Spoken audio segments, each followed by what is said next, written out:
Tonight, after 3 games against talented local opposition, Tonight, after 3 games against talented local opposition, the Atlantic Sharks varsity football team begins play in Class 5A District 7. Atlantic's district schedule includes Seabreeze, Deltona, Bishop Moore, Orlando, and this evening's opponent, the Pine Ridge Panthers. Pine Ridge is coming off their first regular season win under second-year head coach Alan Johnson and have a stable of dangerous offensive transfers, while the Sharks are still looking for their first regular season triumph since 2019 and to give Jeremy Squatty Bell his first ever win as a head coach. It's Panthers against Sharks as Pine Ridge and Atlantic look to get district play started the right way. Live from the football stadium on the campus of Pine Ridge High School in Deltona, Florida, tonight's broadcast of Atlantic High School athletics on MJT Sports Productions is on the air. Hello and a very warm welcome. My name is Michael Truvillo. Happy to have your company on this overcast and rainy Friday evening on the east coast of Florida. Just a quick bit of housekeeping before we get started tonight. I want to remind you that next week's Atlantic football home game against Wildwood at Daytona Stadium will be played on Thursday the 23rd instead of Friday the 24th. So if you're planning to head to the stadium or to listen to our broadcast of the game, remember it's Thursday night at 7 p.m. Eastern. Now, with all that out of the way, let's talk football. The Atlantic Sharks entered district play with a record of 0-3, have not scored an offensive point, and are coming off a 42-0 loss to Army commit Dakota Wagner and Flagler Palm Coast a week ago. However, all is not doom and gloom for the Sharks, as Atlantic has shown flashes of offensive consistency. The best being a 13-play, 72-yard drive that ended inside FPC's 5-yard line. Although Atlantic was not able to punch the ball into the end zone, that drive showed Coach Bell's confidence in junior quarterback John Killingsworth's arm, as most of that long drive was from the spread offensive look and not the run-heavy wing T offense that we have been accustomed to seeing over most of the first 3 games. Unfortunately, I have not, due to the weather, I was not able to get my normal interview with Coach Bell. Hopefully I'll talk to him next week before the Sharks play Wildwood. That's unfortunately the second week in a row that weather has ruined my interview. Our hosts for tonight are the Pine Ridge Panthers, and we will have turn it over to the PA announcer before we get to the Pine Ridge notes before the game.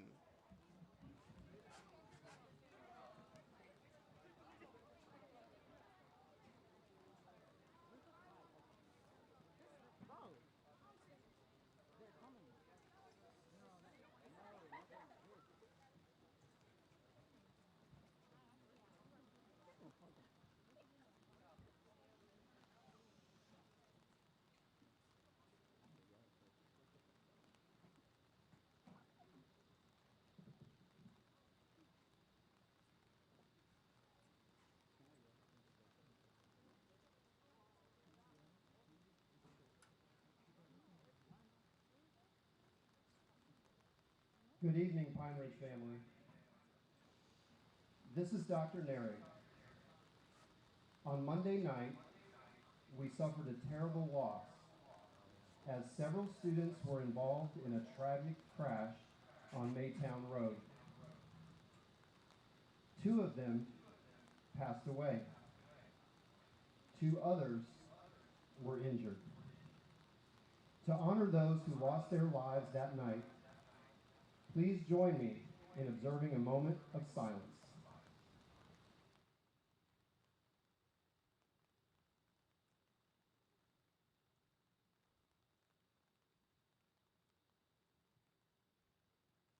Thank you. And now our Pine Ridge Marching Panthers will play the national anthem.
Are you ready for some football?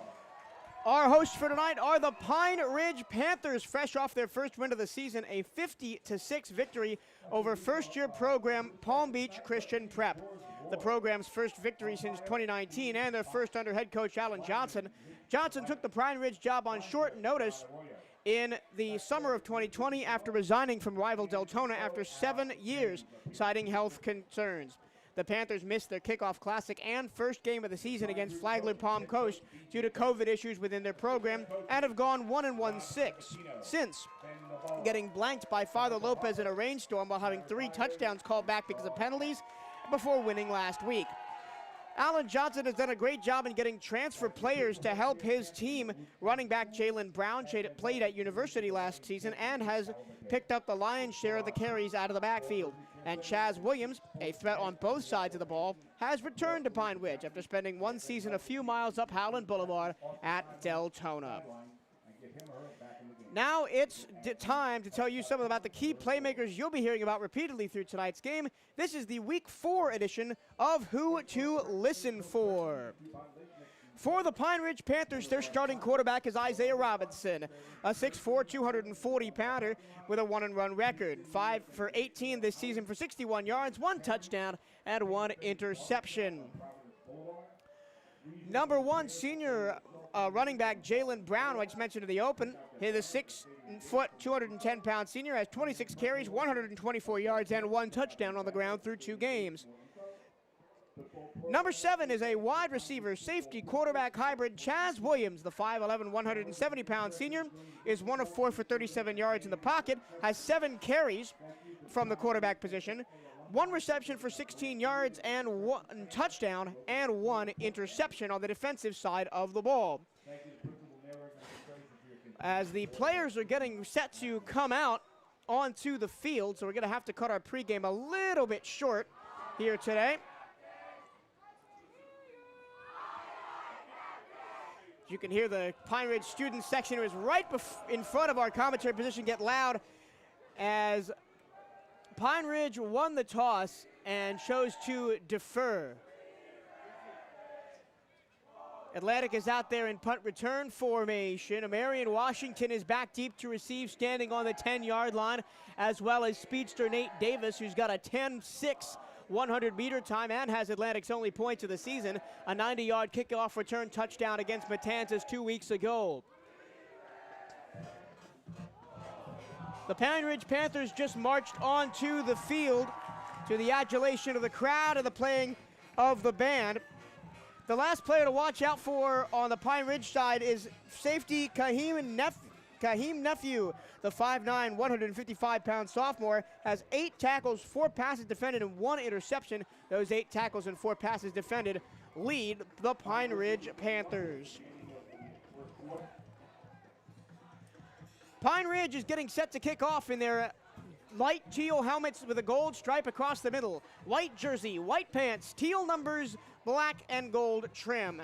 For Atlantic, this was originally supposed to be a home game for the Sharks, moved because of issues with their stadium, so they're in the home. Silver helmets, black jerseys, black pants, teal numbers, teal and white trim. Dylan Brockhouse, the kicker for Pine Ridge, gets set to kick it off. They kick right to left across your radio dial, and it's game on. Play ball, it's going to come back to Nate Davis. Davis takes the ball at the 10-yard line, running left side, up to the 20, tries to get the edge 25, and is going to be stopped up at the 26-yard line by a gang of Pine Ridge defenders, chief among them Alexander Woe. So here comes quarterback John Killingsworth. The 5'11", 136-pound junior is 6 of 15 on the season for 87 yards, no touchdowns, 3 interceptions. There is an Atlantic player down at the 35-yard line, and Atlantic players are waving over their coaching staff. We do not know who is down, but we wait to see as both sides take a knee, or at least the Panthers. The entire Panthers sideline is taking a knee as we have a member of the Sharks down. So we will continue with our pregame notes and information. Here is tonight's keys to the game. For Atlantic, finish drives. The Sharks have had sustained drives and been on the verge of the end zone multiple times this season, but have been unable to convert. Atlantic must find a way to find space to work within the red zone and push the ball across the goal line. And on defense for Atlantic, you got to punch the ball out. Pine Ridge have played fast and loose with the football in their first 2 games, putting the ball on the turf 10 times and losing 6 of those fumbles. Turning the ball over to keep the Panthers' explosive offense off the field will be paramount if Atlantic wants to keep this game close. And for Pine Ridge on offense, you got to use the run to set up the pass. Running backs Jalen Brown and Dylan Durham combined for over 200 yards and 3 touchdowns last week, and getting the Atlantic defense focused on them will allow quarterback Isaiah Robinson to find his receivers in space over the top for big gains. And for Pine Ridge on defense, you got to key in on Killingsworth. The junior signal caller has accounted for just under half of Atlantic's total yards through 3 games. Shutting him down in the running game cripples the Sharks' offense, so expect the Panthers to blitz early and often to try and throw Killingsworth out of rhythm. There is still a member of the Atlantic Sharks down on the field at about the 35-yard line. We will take a short break and be right back. You're listening to Atlantic Sharks football on MJT Sports Productions.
This is Michael Turillo for MJT Sports Productions back at Pine Ridge High School.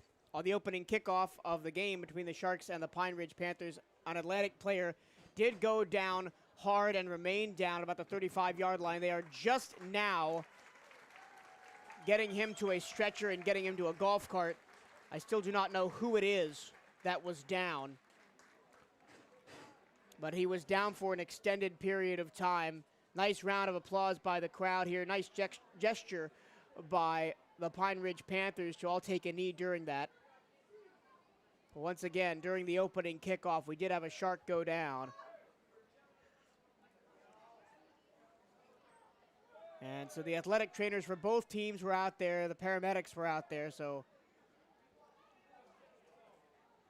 It cannot be good. The rain continues to fall here at Pine Ridge. Panthers looking for their second win in a row and their first win in district play. The winner of this game will join the winner of the Seabreeze-Deltona game as co-leaders of the district. So even if Atlantic wins tonight, even though their record would be 1-3, they would have a share of the district lead as the golf cart carrying the injured Shark. I do not want to speculate, but I believe it is Nate Davis.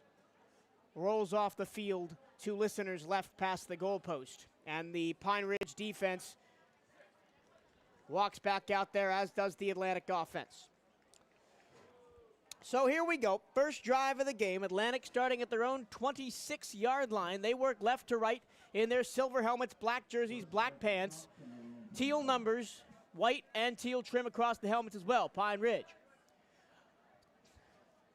Teal green, like a seafoam green helmet with a gold stripe down the middle.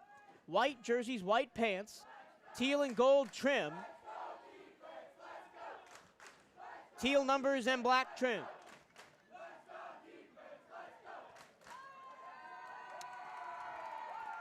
There's going to be a lively crowd here as the student section for Pine Ridge is right in front of our broadcast position. I'm sure you'll hear them throughout the game. The referees converge, and they're going to send both teams back to their respective sidelines. So I'm not sure what's going on here. Our white hat George Roy, is headed over to talk to the Pine Ridge sideline as the 4 other referees are standing right where the ball is placed at the 26-yard line. Remember, Atlantic going left to right here in this first quarter of action.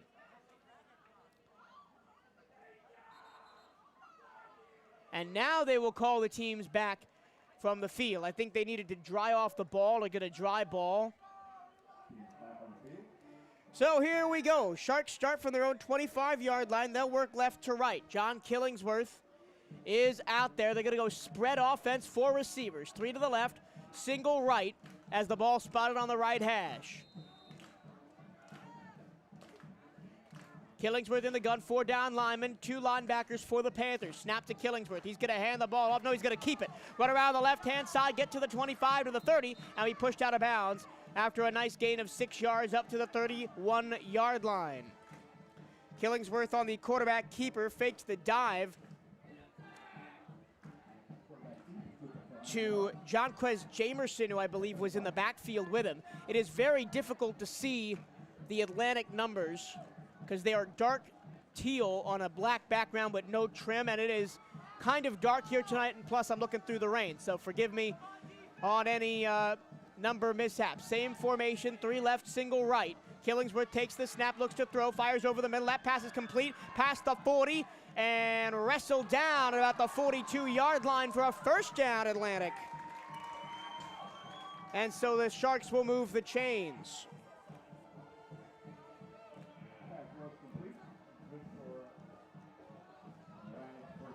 Gain of about 7 yards on the play up to the 42-yard line. And the first pass for Killingsworth is successful. It was just a little hook route as the receiver came back to the football. Apologies for not seeing who that was. This time they'll go 3 receivers to the right, single left. Killingsworth once again in the gun. He claps his hands, he takes the snap. He hands the ball up the middle and nowhere to go for the running back. As the Pine Ridge defense collapses back to the 35-yard line, that'll be a loss of 2. So second down at about 12 from right on the 30-yard line.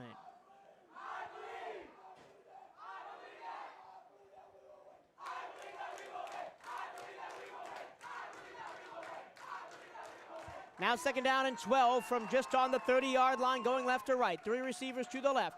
One receiver to the left. Killingsworth takes the snap back, drops back to pass. He's going to heave one over the middle, and it's going to be over everybody and incomplete. He was looking for, it looked like Mason Cheatham over the middle on a post, and it's going to be third down and 12.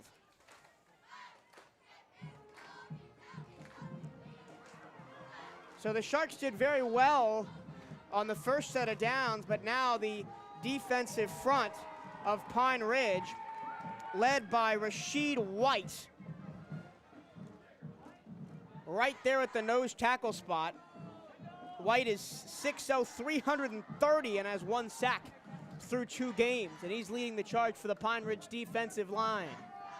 Twins this time for the Sharks on 3rd down and 12 from their own 35-yard line. Immediately, Killingsworth pressured, escapes to his right, still extending the play, still running backwards, being chased. Now he's going to run to the 30, and he's going to be tackled. He's going to slip out of a tackle. The ball comes out, and it's going to roll out of bounds. Just past the 30-yard line as the Sharks are going to lose more yards. And you can hear the crowd. Alex Woe got in there and punched the ball out, and it's going to be 4th down and about 15.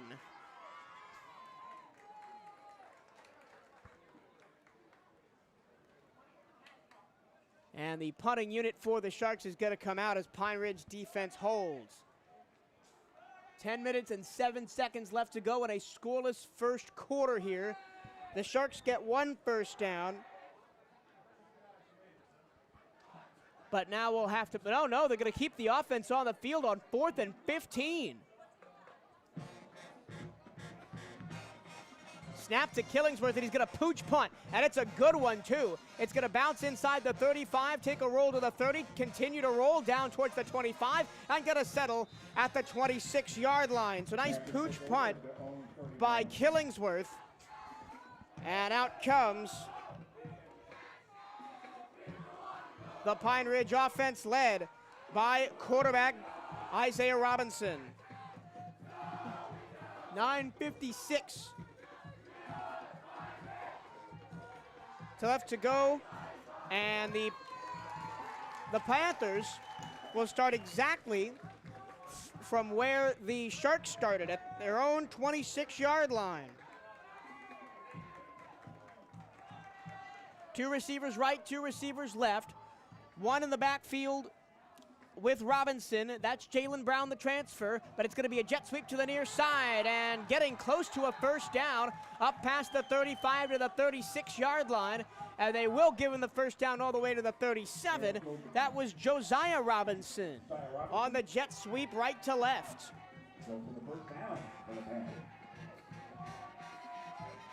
So when everybody thought it was going to be Jalen Brown, the university transfer, a little bit of misdirection from the Panthers early, and head coach Alan Johnson now 1st and 10 from just past the 37-yard line.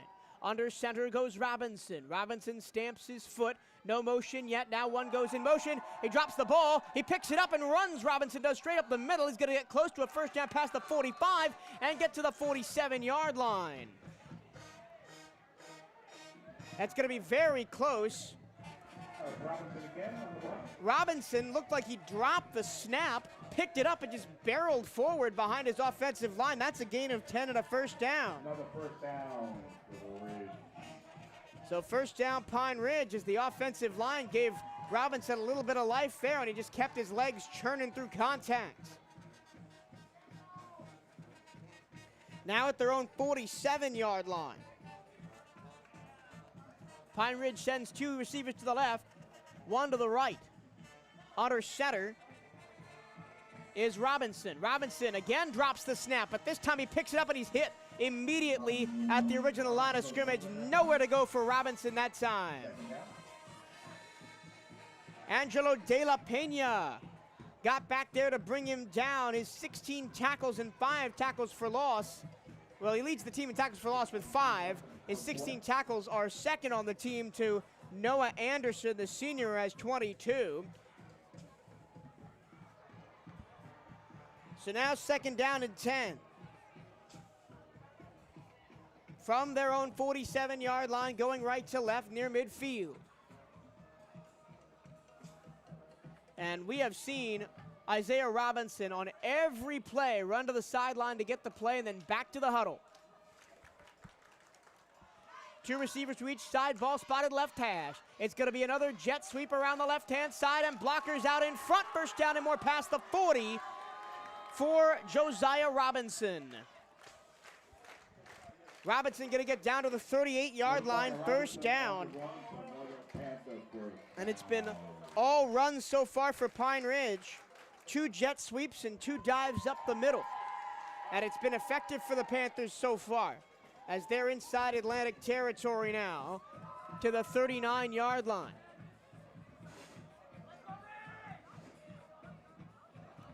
Robinson once again sets up under center. 2 receivers to the left, 2 receivers to the right. Jalen Brown, who hasn't gotten a touch yet, is behind him. Now Brown gets a carry right up the middle, and he's going to break free to the 30. He's going to breaking through the secondary and dives forward inside the 20 and down to the 15-yard line. That's a massive first down for Jalen Brown.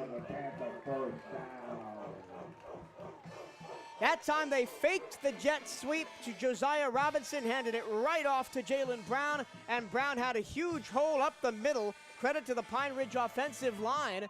They're doing a great job manhandling the Sharks' D-line out of the way, and it's been good running so far for Pine Ridge as they're down to the 15-yard line of the Sharks, first down and 10. A handoff off the middle and a dive. No, it's kept by Robinson. Barrels right up the middle, falls over a Shark to the 10-yard line. That'll be a gain of 5, second down. That was a double misdirection on the handoff. Thought he handed it off to Brown. Then I thought he handed it off to a diving Dylan Durham. But in the end, Robinson kept it himself, and it's a timeout for Atlantic. Or a water break, excuse me. Want to get your business on the air in front of the Atlantic fans?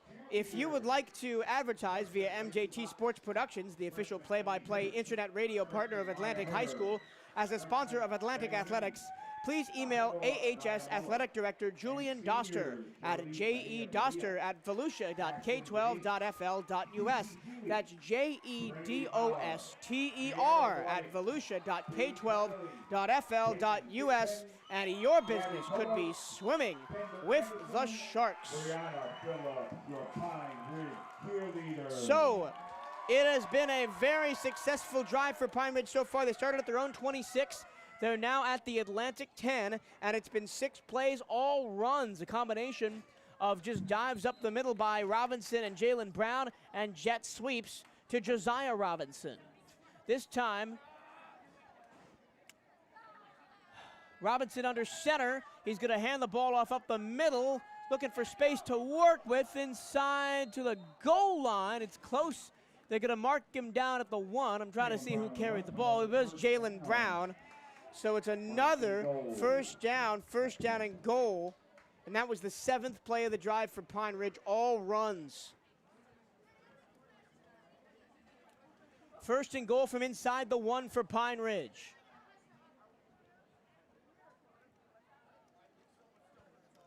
Trotting back to the huddle is Isaiah Robinson. He's going to be under center. Jalen Brown, the deep back. 2 receivers to each side like they've been the whole time. Hand off to Brown. No, they're going to misdirection around the outside. It's Robinson. He spins into the end zone. Touchdown, Pine Ridge.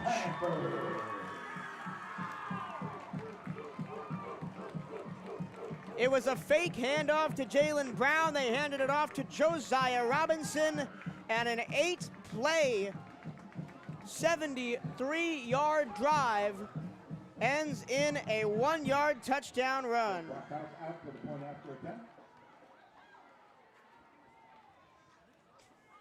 On for the point after attempt is Dylan Brockhouse. He is a rock.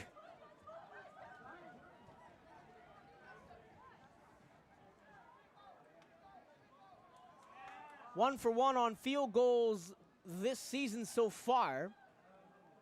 And the left side of the Atlantic line moved, so it'll be a offsides on Atlantic. So they'll move it half the distance of the goal. That's not much because it's a extra point. They move it up about 2 yards. Brockhouse is a right-footed kicker. Snap is good, hold is good, kick is on the way, and it is good. So, with 5:16 to go, in the first quarter. It's Pine Ridge 7, Sharks nothing. We'll take a quick break and be right back. This is MJT Sports Productions' broadcast of Atlantic Sharks football.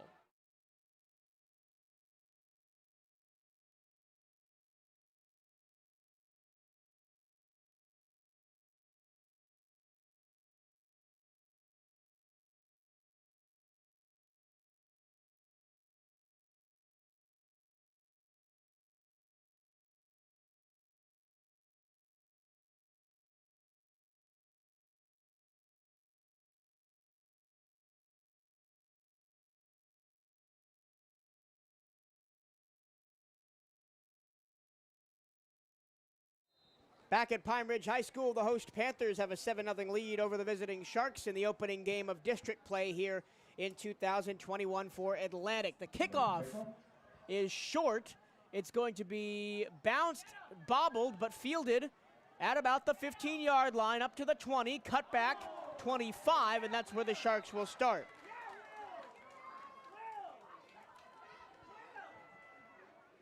.509 to go first quarter.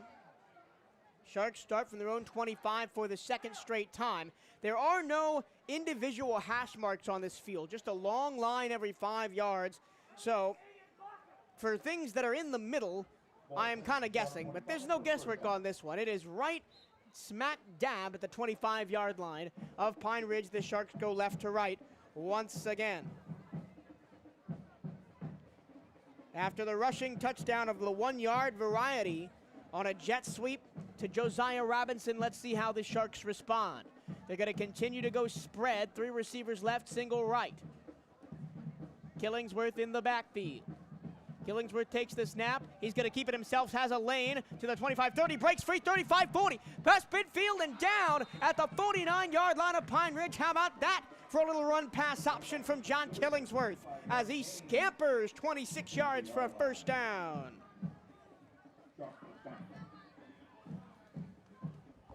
Shark attack for John Killingsworth as he shows off the wheels.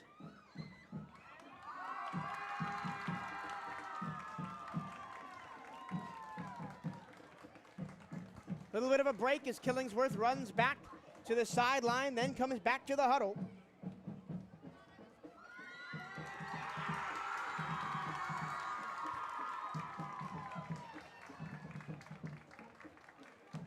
Three receivers left, single right, ball spotted right hash, right at midfield. After the 25-yard run by Killingsworth, he takes the face-high snap, he throws over the middle, and it's just a little bit behind the intended receiver and incomplete. Sincere Small was the man in coverage, and it'll be second down and 10.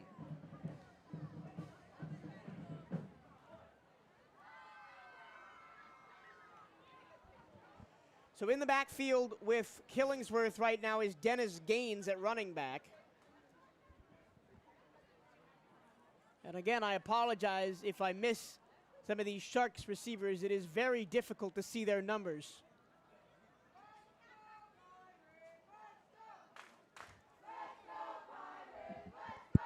Second down and 10 from right at midfield. Sharks going left to right. They're down 7-0. 3 receivers left, single right. Killingsworth takes the bell tie snap. He looks to throw. Now he's going to take off and run. No, he's going to heave one deep down the field. It's going to be over the head of everybody. It was almost picked off all the way down there by Kaheem Nephew. I mentioned him in the opening of the ball game as having an interception. And Killingsworth, instead of just taking off and running, he got to the line of scrimmage and just launched one down the field. And it looked like it was intended for Noah Anderson or Nate Davis out there on the outside. Now 3rd and 10 from midfield. Again, 3 left, single right.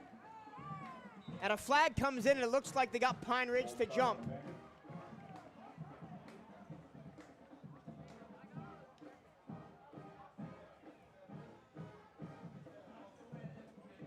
And so they'll move them back 5 yards on the encroachment penalty. And that's 1 penalty each side.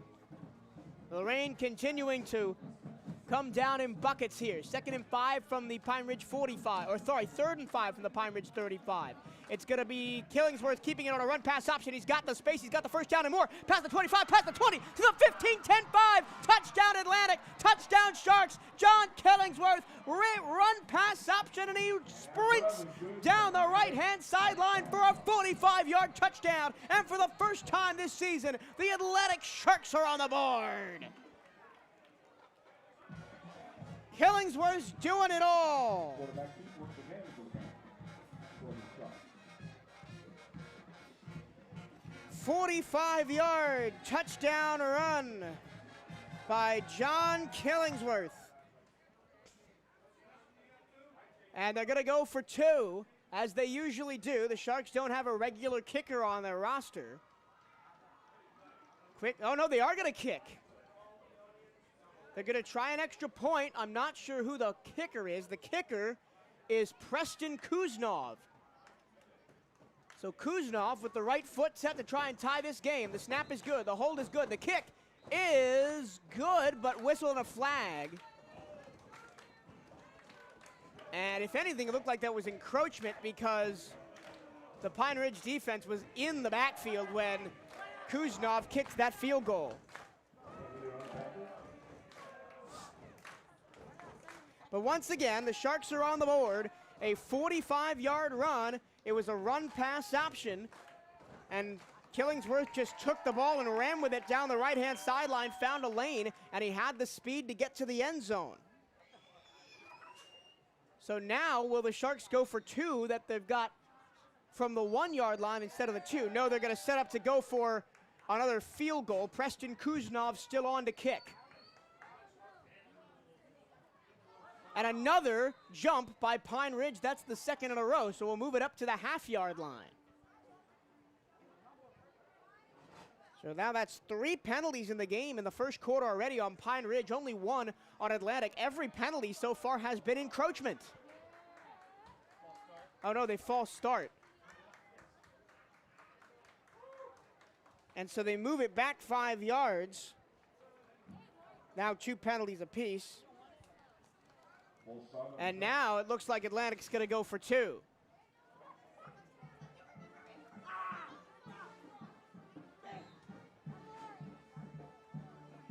Atlantic is just milling around out there. Now the punting unit comes back on. They've sent Killingsworth on. They've sent the kicking unit on. They've pulled Killingsworth off. They sent the kicking unit on every time. Now through 2 penalties. And once again, Preston Kuznov is set to kick an extra point.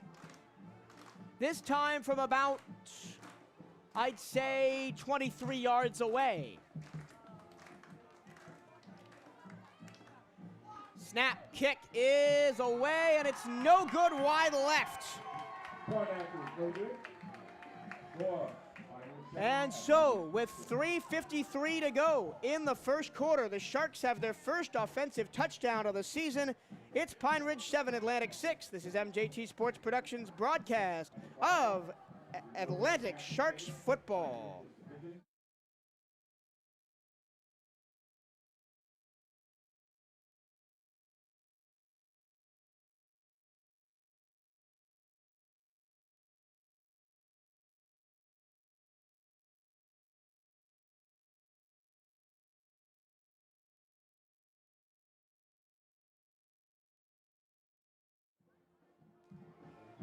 It is 7-6 Pine Ridge over Atlantic after the missed extra point by Preston Kuznov.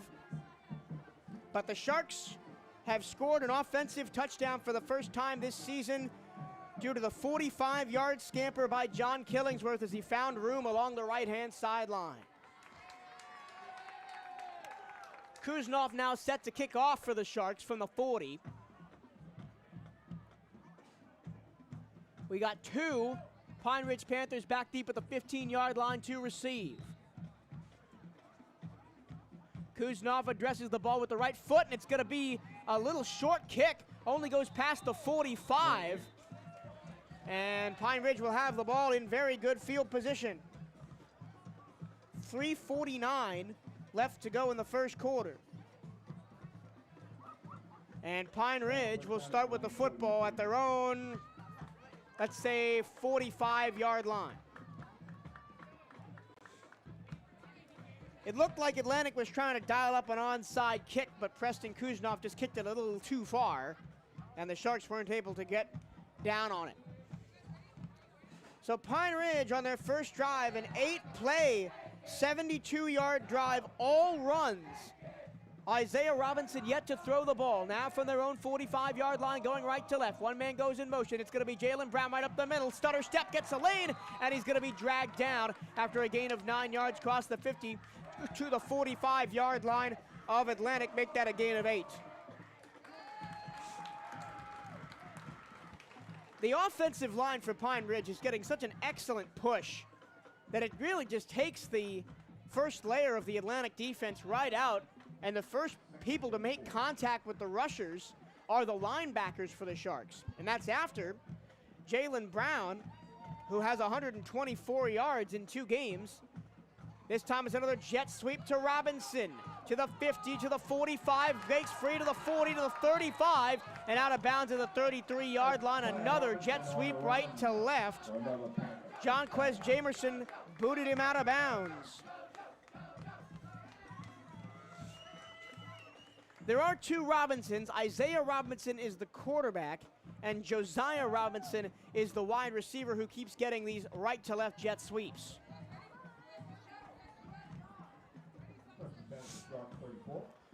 From the 34.5-yard line, it's 1st and 10 for Pine Ridge. And the ball's on the ground, picked up by Robinson, the quarterback. He's going to keep it and rumble down the field close to a first down inside the 25-yard line to the 24. It's going to be a gain of 9. That's got to be intentional by Pine Ridge, because it's happened 3 times now where Isaiah Robinson has dropped the snap, in the confusion, picked up the ball and had a free lane to run with right up the middle as Atlantic's running around trying to look for the football. And once again, Pine Ridge moving the ball efficiently with just the run game. Still no throws yet for Isaiah Robinson. We know he has the arm. Round of the backfield. It's going to be right up the middle to Jalen Brown, and Jalen Brown goes absolutely nowhere, and it's going to be 3rd down and run. That time a good push by the Sharks defensive line. No gain on the play, 3rd and 1. From the 25-yard line, got to get to the 24. I don't know, if I was Pine Ridge, I might just go back to the Robinson drops the ball and then picks it up and runs with it. That's, besides the jet sweep, that's been their most effective play so far. Here's 3rd down and 1 from the Sharks 25. Got to get to the 24. Pine Ridge goes right to left. Snap to Robinson. He's going to hand the ball for a jet sweep the other way. And there goes Dylan Durham. Durham turns it upfield for a first down and more past the 20 to the 19 to the 18-yard line. First down, Pine Ridge. Dylan Durham on the run for Pine Ridge, first down. First carry for Dylan Durham tonight. Durham, 5 carries for 61 yards and 2 touchdowns on the ground last week. And the Pine Ridge victory over Palm Beach Christian Prep 50-6. Now 1st and 10 from the Atlantic 24-yard line.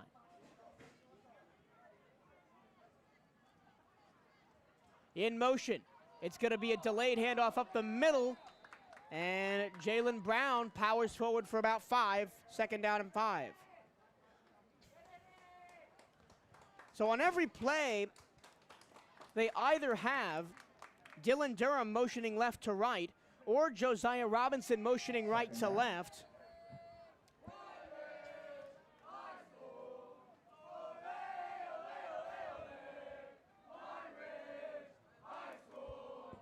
Second down and 5 from the Atlantic 15. It's going to be another jet sweep to Robinson, but this time the Sharks are all over it, and they're going to stop him up for a loss of 2. It was Robinson on the sweep right to left, and the Sharks gobbled him up. There were about 3 black jerseys right there that knocked him down. And that is the end of the first quarter.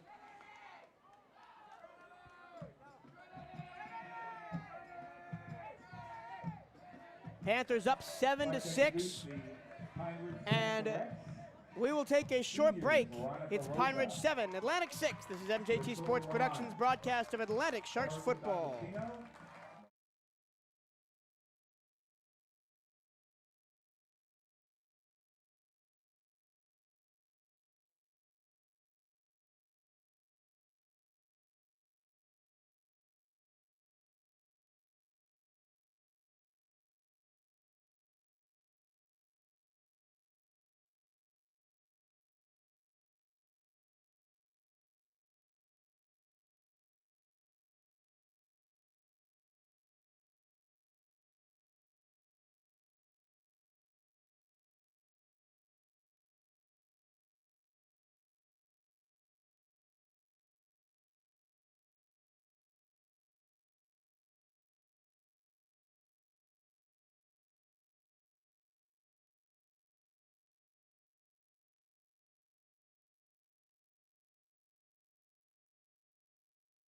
Welcome back to Pine Ridge High School. The Panthers lead the Sharks 7-6. We start the second quarter with the Pine Ridge Panthers facing a 3rd down and 7 from the Atlantic,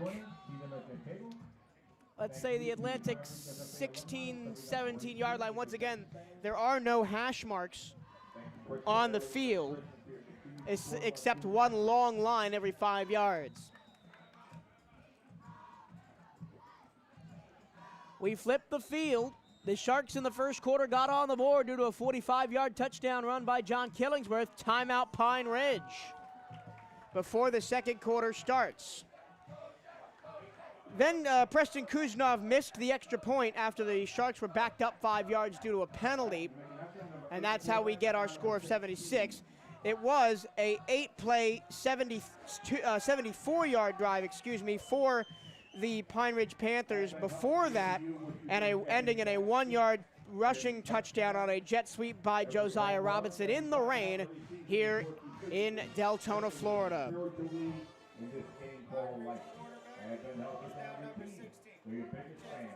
Okay. Same person? As the official healthcare champion of Volusia County Schools, apologies about that, Advent Health is committed to providing championship caliber care. With 4 hospitals, 4 urgent care centers, 6 sports medicine and rehab locations across Volusia County, Advent Health is here to keep your student athlete off the sidelines and get them back in the game. Visit adventhealth.com to learn more. The reason that Pine Ridge took that time out is because they needed time for Isaiah Robinson to change his jersey because his number 8 got ripped. He's now wearing number 16. It is still Robinson, though. He takes the snap. He drops back to pass for the first time. Pressure coming up the middle. He escapes to his right. He throws deep towards the end zone, and it's incomplete, and it's going to be 4th down and 8. So the first time that the Pine Ridge Panthers dropped back to pass tonight, there was good pressure up the middle from Atlantic and good coverage by the safeties and corners. Nowhere to throw the football, and eventually Robinson had to escape to his right and just throw the ball away. And out comes Xander Wilson Beck is the holder. Out comes Dylan Brockhouse to attempt what is a 35-yard field goal to extend the Panther lead.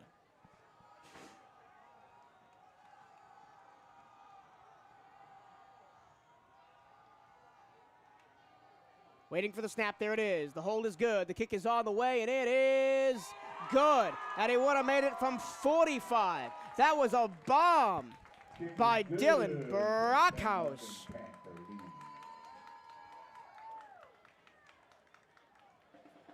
A 35-yard field goal good. And with 11:49 to go in the first half of play, it's Pine Ridge 10, Atlantic 6. This is MJT Sports Productions broadcast of Atlantic Sharks football.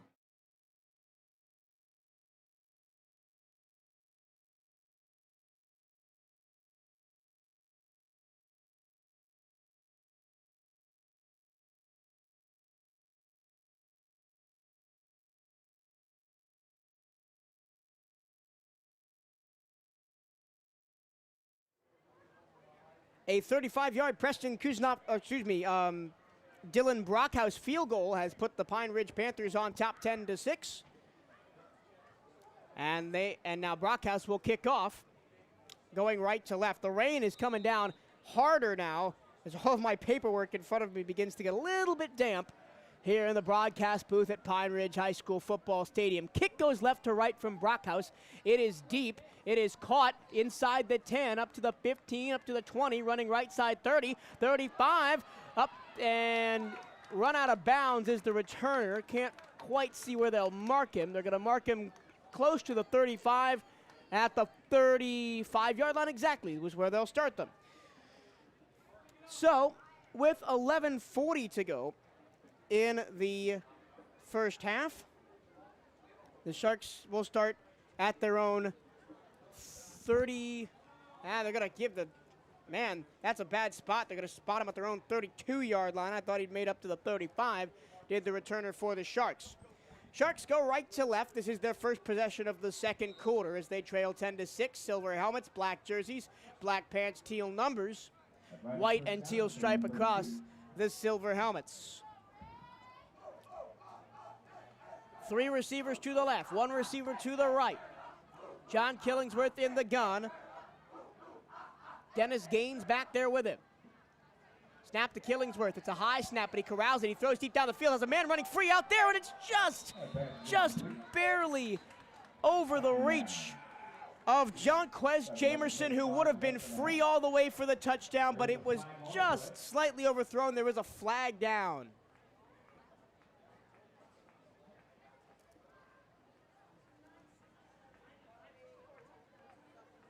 And it's going to be holding against Atlantic, and that's a punch in the gut. Well, it does make me feel a little bit better that it wouldn't have been a touchdown anyway, even if he had caught it. But it was a nice go route by Jonquez Jamerson, and Killingsworth just overthrew him a tiny, tiny bit. That's the 3rd penalty on Atlantic today. And moves them back. So now it'll be 1st down and 20.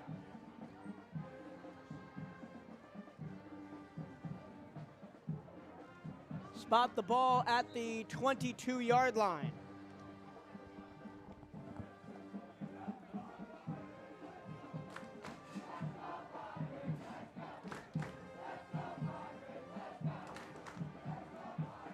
All right, now 1st and 20.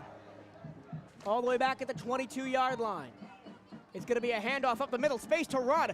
Back to the original line of scrimmage, and pop down hard is Dennis Gaines. Up. It's going to be an 11-yard carry right up the middle, get back to the original line of scrimmage, and 1 yard more up to the 33-yard line. So it'll be 2nd down and 9. Nice run by Dennis Gaines. There was a hole up the middle as the Atlantic offensive line starting to impose a little bit of their will, led by R.J. Pohl, the 6'0", 230-pound junior, out there playing left tackle. 2 receivers each side, ball spotted right hash at the 33-yard line. 2nd down and 9 for the Sharks. It's another handoff to Gaines, and Gaines is swallowed up immediately. He's going to fall forward for a yard, but it's going to be 3rd down and about 7.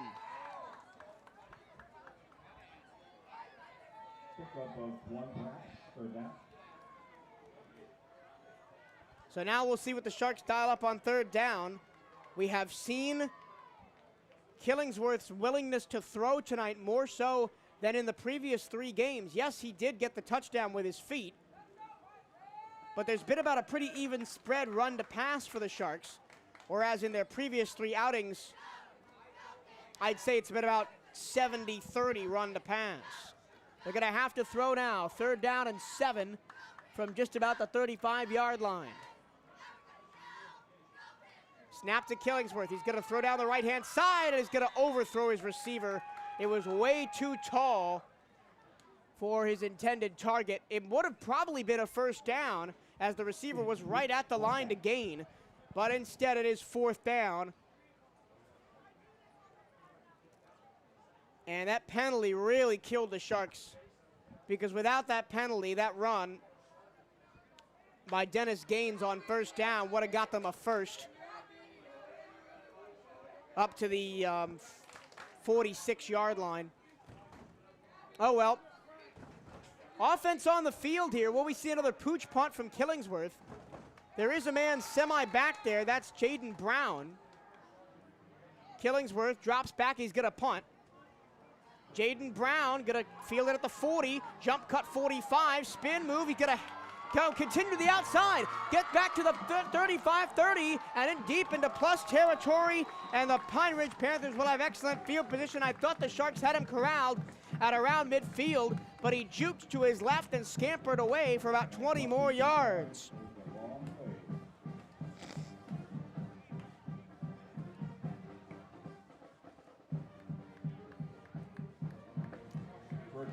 So with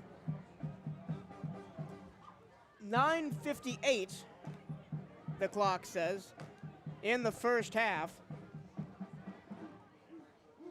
Pine Ridge will have the ball in plus territory for the first time. They're at the Sharks' 43-yard line. It's going to be a jet sweep handoff. Cutting it up the middle is Dylan, and Dylan Durham falls forward for about 2 yards. Dylan Durham picks up a yard. Second down.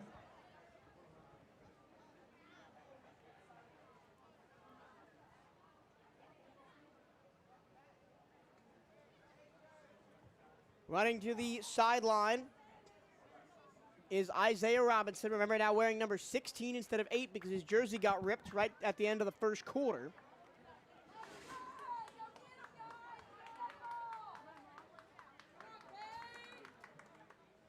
Jaden Brown's put out wide to the right. 2 receivers left. Now one man comes in motion. It's going to be a handoff up the middle to Brown. Brown breaks free, dragging Sharks defenders near the first down marker inside the 25 to the 22. And we'll see where they spot the ball. Looks like it will be first down. First down, Panthers. It will be first down, Panthers at the 22-yard line. 8:51 left in the half. So Pine Ridge, after getting a gift of an excellent return by Jaden Brown, now Jaden Brown, now Jalen Brown is the lone back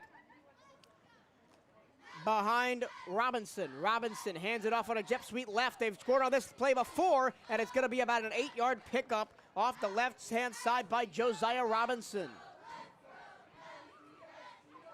Going to get inside the 20, down to the 17-yard line.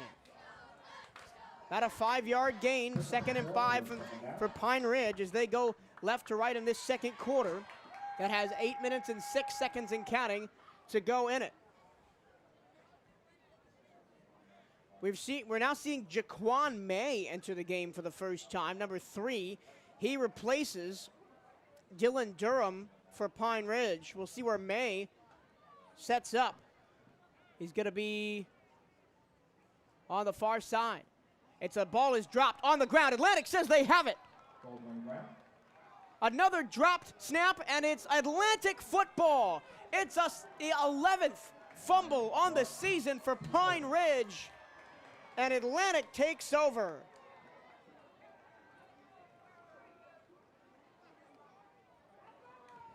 Well, that's a break for Atlantic because it looked for all the world like Pine Ridge was going to extend their lead again.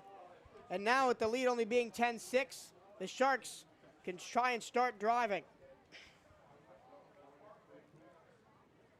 7:38 to go first quarter. Sharks have the football at their own 15-yard line.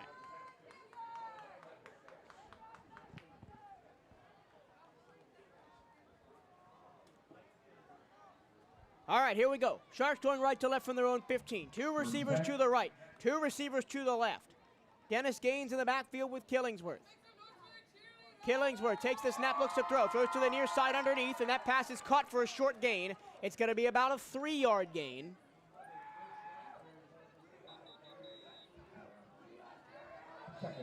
And actually it was about a 5-yard gain. There is a down Pine Ridge Panther. And that is the second injury tonight. As you remember, An Atlantic Shark went down and had to be carted off the field after the first play from, it wasn't even the first play from scrimmage, it was the opening kickoff. And there is a white and teal-clad Pine Ridge Panther that continues to be down on the far sideline at about the 20-yard line, which is where the Sharks will have it at the 20. The Sharks will have it at the 22, second down and 5, with 7:28 to go when we come back from this injury. You're listening to MJT Sports Productions, broadcast of Atlantic Sharks football. Stay with us.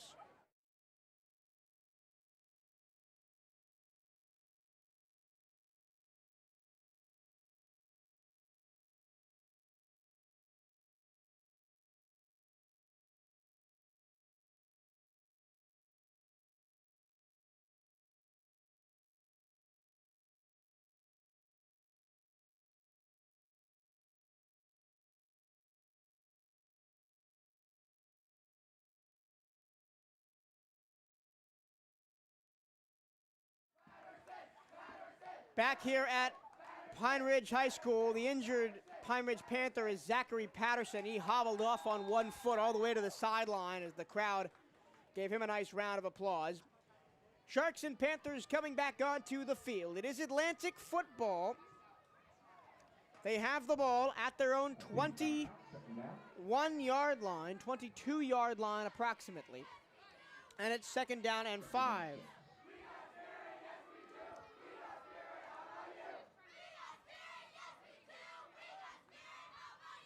So after the gain of 5 on a slant pattern on first turn. 3 receivers out to the left, 1 to the right, ball spotted on the right hash. Gaines in the backfield with Killingsworth, the quarterback. Killingsworth takes the snap. He hands it to Gaines. No, he keeps it himself. Killingsworth with a burst of speed past the 30, past the 35, past the 40, down the right-hand sideline, past the 50, and into Pine Ridge territory. He's going to be bumped out of the 47-yard line. Oh, they're going to say he stepped out of bounds all the way back at the 48-yard line of Atlantic, but still another great run by John Killingsworth, Big first down for Atlantic. Up to the 48-yard line of their own side of the field.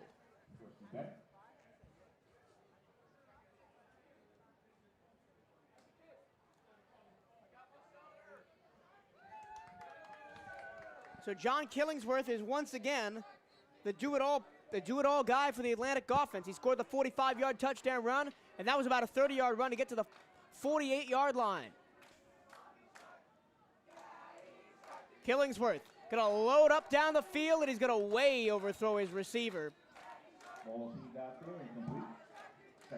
Nate Brazel was in coverage for Pine Ridge as, again, that go route down the right-hand sideline was Killingsworth's target. It's an incomplete pass, and it's second down and 10 from Atlantic's own 48-yard line. I think this constitutes a change in Atlantic offensively this season, because we have not seen a power run wing T set yet tonight. All we've seen is spread. Yes, they've run the ball a lot through, a lot of read options and run pass options. I'll continue to that point after this second down and 10 from the 48-yard line. Killingsworth, low snap, he drops back to pass. He's going to heave one down the middle of the field. It's going to be way overthrown. It's going to be almost intercepted. In and out of the hands of Sincere Small, who was in coverage down the right-hand sideline. And now it's going to be third and 10. But as I said, we have not seen any wing T sets, no power running. It's been all spread, and it's been a lot of throws, although Killingsworth is not great on completions, especially down the field right now. It looks like the rain has let up a little bit. It is still raining, but it's sprinkling. It's not bucketing down like it was at the beginning of the ball game. Third down and 10 for Atlantic from their own 48-yard line, going right to left. 3 receivers to the left. 1 receiver to the right. Ball spotted on the right hash. Killingsworth with Gaines next to him in the backfield. He's going to hand the ball off to Dennis Gaines. No, Killingsworth's going to keep it, looking for a lane to the 50, and he's going to be run down. Oh, no, he's still on his feet. Killingsworth's still on his feet to the 45-40, to the 35, to the 30. A flag is down to the backfield. Killingsworth's going to be dragged down inside the 20. I think this one is coming back. There was a fake handoff to Dennis Gaines. John Killingsworth kept the ball right up the middle. I thought that the Pine Ridge defense had him after only a gain of 2. He spun away to the right-hand side and scampered all the way down the field inside the Pine Ridge 20. There is a flag down in the backfield right at the 48-yard line. I think this is going to be a hold. They're calling over the Atlantic coach to look at a downed Atlantic player. And that is Gary Thomas, and they're going to carry Gary Thomas off the field. Oh, no! It's a face mask on the defense, so the run will stand by Killingsworth. How about that? I thought it was going to be a hold. It's another long Killingsworth run to extend the drive. That's the third long run of the game by Killingsworth, 2 of them on this drive. One to get from about the 23 all the way up to the 48. This one to get from the 48 all the way up inside the 20-yard line of the Sharks. They're going to spot the ball at the 9-yard line. First and goal for Atlantic. I mentioned the red zone is one of my keys to the game before we started the broadcast tonight, or at least right at the top of the broadcast. Timeout being taken by Atlantic as they'll talk it over. They'll have first and goal when we come back as they look to take the lead. This is MJT Sports Productions broadcast of Atlantic Sharks football. 5:58 to go second quarter. When we come back, stay with us.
Live from Pine Ridge High School, the Sharks are driving down inside the red zone. They've got first and goal at the 9 after another long John Killingsworth scamper to set up this first down.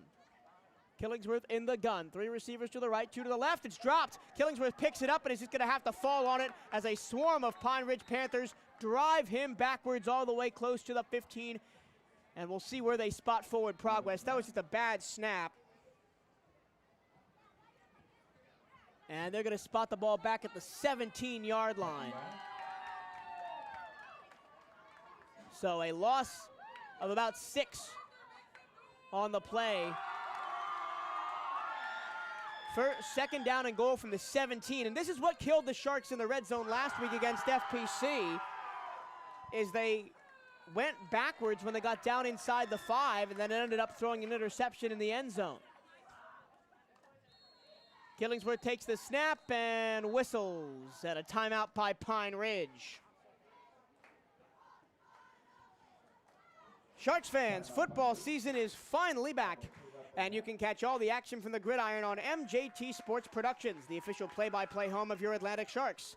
Be sure to like our Facebook page, subscribe to our YouTube channel, and follow us on Twitter, all at MJT Sports Productions, so you never miss a moment of the action.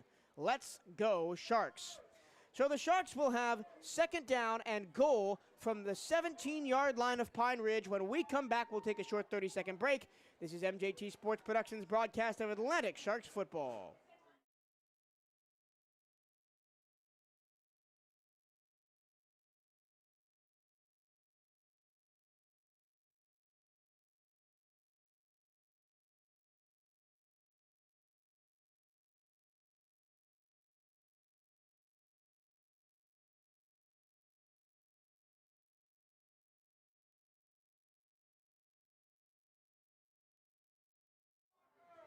Second out, a goal from the 17 for Atlantic. After the bobbled snap that Killingsworth had to just fall on for a loss of 7. Killingsworth is in the gun. 3 receivers to the left. Tight end left. 1 receiver to the right. Dennis Gaines is once again the running back. 3 down linemen for Pine Ridge. 4 linebackers. Killingsworth is going to hand the ball off to Gaines. Gaines has a wide open hole. Up the middle. Touchdown Atlantic. Touchdown Sharks. Nobody touched Dennis Gaines as he rumbled in from 17 yards away, and the Sharks take the lead. That was all on the offensive line as Dennis Gaines was untouched for a 17-yard touchdown scamper.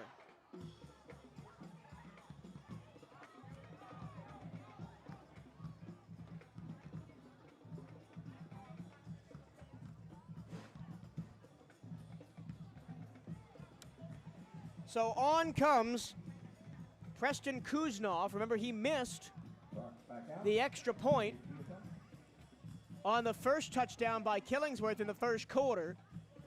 But that one was backed up 5 yards because of a false start penalty. Let's hope nothing untoward happens this time. The snap is good. The hold is good. The kick, it is good.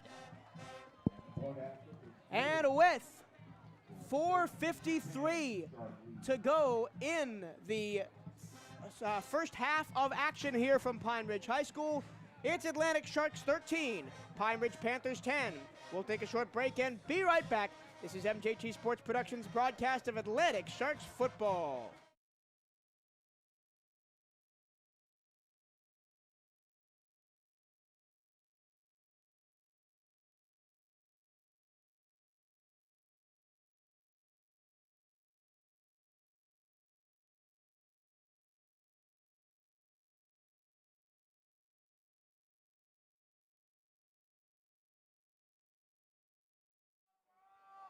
Advent Health is here for you and with you during every kickoff, every touchdown, and every season to support you physically, mentally, and spiritually in this game called life.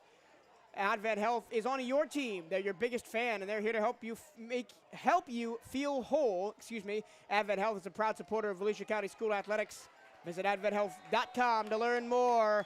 A 17-yard touchdown run by Dennis Gaines means the Atlantic Sharks have a 13-10 lead, their first lead of the season, as the kickoff goes high and short, falls at about the 25-yard line, taken up to the 30, 35, 40. Whoa, look out. Almost taking it was Dylan Durham. He got up right to midfield, and that's where the Pine Ridge Panthers will start. 4:46 to go first half. Dylan Durham was not the intended return man that time, as they had Jaden Brown back deep, did the Pine Ridge Panthers, but the kick was short. I believe that was a Marion Washington who kicked that ball off and not Preston Kuznov. They're actually going to spot the ball at the 48-yard line of Atlantic. So the second time in consecutive drives for Pine Ridge that they've started in plus territory. They started at the Atlantic 36, but then fumbled the football, and then Atlantic went all the way down the field and scored a touchdown. It's a handoff to Brown up the middle. Jalen Brown, nowhere to go, maybe gains 1 if that's. They will move forward, progress up 1 yard, so it'll be 2nd down and 9. Jalen Brown in the one. Haven't seen as much Jalen Brown as I expected tonight. He's kind of been the third option behind Robinson, the quarterback, and the 2 jet sweep options, Dylan Durham and Josiah Robinson. Second down and 8 after the gain of 2. At about the 46-yard line of Atlantic, Pine Ridge goes left to right. It's going to be a dive off the sweep, and Dylan Durham falls forward past the 45 to the 43-yard line. It'll be 3rd down.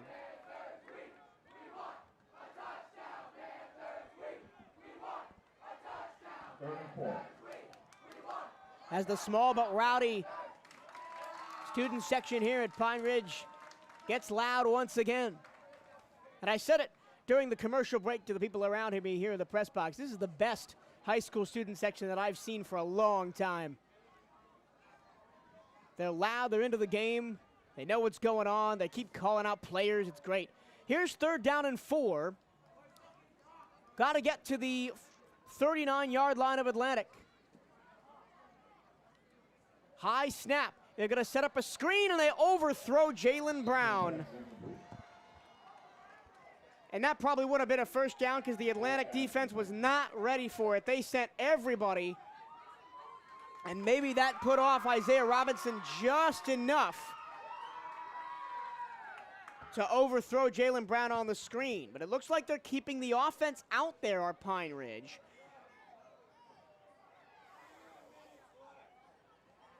They're at about the 43-yard line of Atlantic. They got to get to the Atlantic 39 for a first down. And if I was Pine Ridge, I'd run that jet sweep again to either Josiah Robinson or Dylan Durham. Let's see what they do. 3 receivers to the left, 1 receiver to the right. Robinson, whistle and a stoppage of play before the snap. Timeout, Atlantic. Timeout struck. 3:08 left in the half. Next week, it's back to non-district action for both of these teams as Atlantic hosts Wildwood on Thursday the 23rd at Daytona Stadium. That's the Wildwood Wildcats. They're a bit of an unknown as they're coming in from out of town.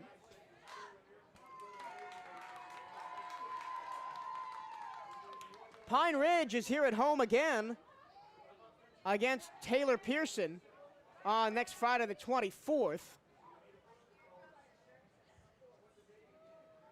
And that will conclude the stretch of 4 home games in a row to open the season for Pine Ridge, and then they go on the road for a district contest against Bishop Moore on the 8th of October. Here we go. 4th down and 4.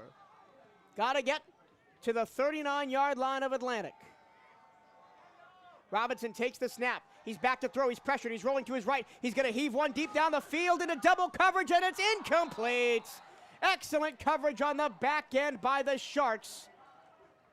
there was a big old chest bump between John Killingsworth and I believe that was Jonquez Jamerson who knocked that ball away. And it will be a turnover on downs.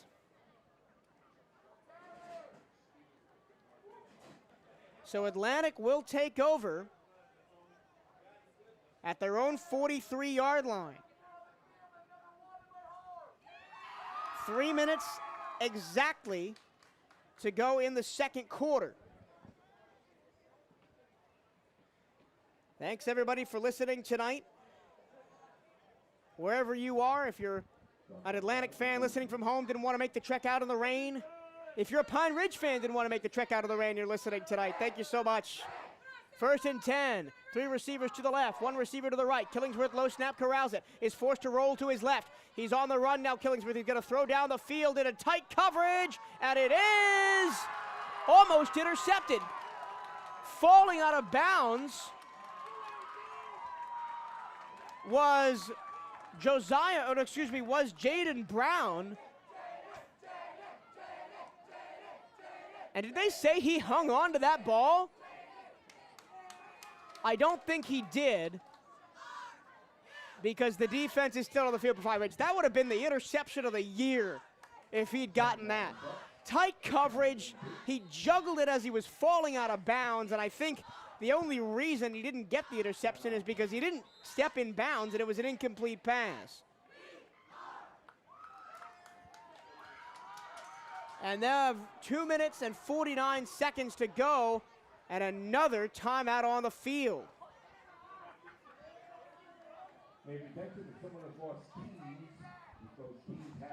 So once again, I would like to thank everybody listening tonight for supporting MJT Sports Productions and Atlantic Sharks football this season, and there'll be MJT Sports Productions broadcasts of Atlantic Sharks boys and girls basketball in a couple of months when that starts up in late November. And then, of course, baseball and softball in the spring. I'm going to try to get out to some soccer as well. So lots of content coming your way on MJT Sports Productions. Right now we have a timeout, so it's a time to relax and take stock. It is 13-10, Sharks over the Pine Ridge Panthers. 3 rushing touchdowns in the game, one by Pine Ridge on a jet sweep from the 1-yard line by Josiah Robinson. As both teams got set to play again, but the referees needed to talk something over. Then a rushing touchdown, a long one, 45 yards by John Killingsworth. Tried to knot up the score, but a missed extra point by Preston Kuznov made the score 7-6. Then another long drive by Pine Ridge of 9 plays ended in a 35-yard field goal by Dylan Brockhouse. That made the score 13-6. Then in the second, that was all in the first quarter. Then in the second quarter, a couple of empty possessions either way, a fumble, a punt, and then Atlantic took the ball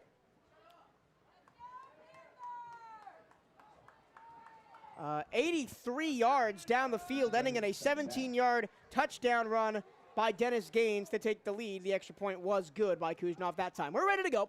2nd down and 10 for the Sharks from their own 43-yard line. Killingsworth is in the gun once again. He's got 3 receivers to the left, 2 receivers to the right, 5 on the defensive line for Pine Ridge, 3 linebackers, 2 safeties.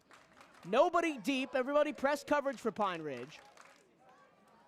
Killingsworth takes the bell tie snap. He looks to throw. He has time. Now he rolls to his right. Now extending the play. A flag comes in. Killingsworth still rolling back inside the 20. Just get the ball away. He does. Just float it downfield. That's a dangerous play. And it's incomplete as Jaden Brown almost got to it to intercept it. And it is going to be holding on Atlantic, as I thought there would be. A flag is down, and it's going to be now 2nd down and 20. Second massive holding call in this first half for Atlantic that has set them back from 1st down to 2nd and 20.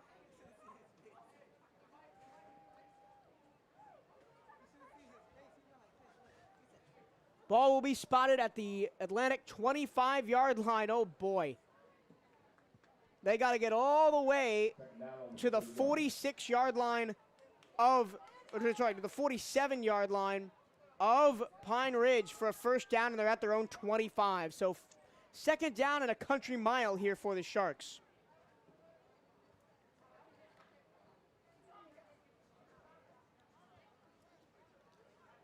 I wouldn't be surprised if the Sharks ran it here, try and get some of those yards back with Dennis Gaines. You know he's fast, or Killingsworth on a read option. 2 receivers each side. Snap to Killingsworth. Handoff, Gaines up the middle, and he's going to fall forward. He was met right at the line of scrimmage and fall forward for 2 yards. Excellent job by the linebackers of Pine Ridge to get in there and plug the holes. So 3rd down and a country mile now. The ball is spotted at the 29-yard line of Atlantic. They got to get all the way up past midfield to the Pine Ridge 47-yard line for a 1st down. Remember, the Sharks going right to left here in this second quarter. Clock ticking down under 2 minutes to 1:57 to go.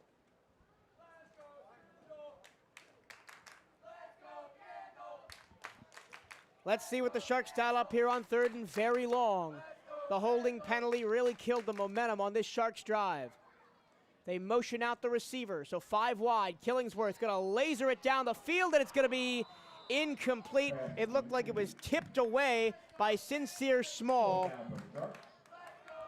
And it's going to be 4th down and a long way to go for Atlantic, and the Sharks, they should punt here. With 1:35 to go, there's no reason to try and go for this.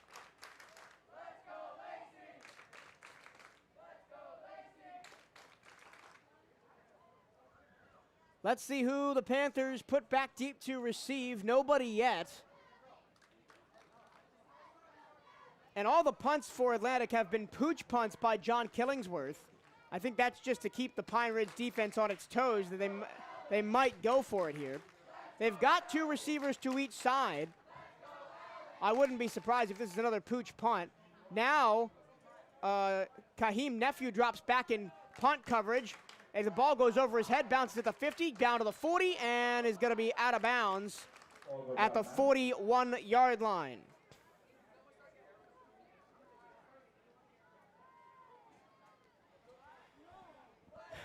So from their own 41, with 1 minute and 30 seconds left to go in the first half. This has been a long first half.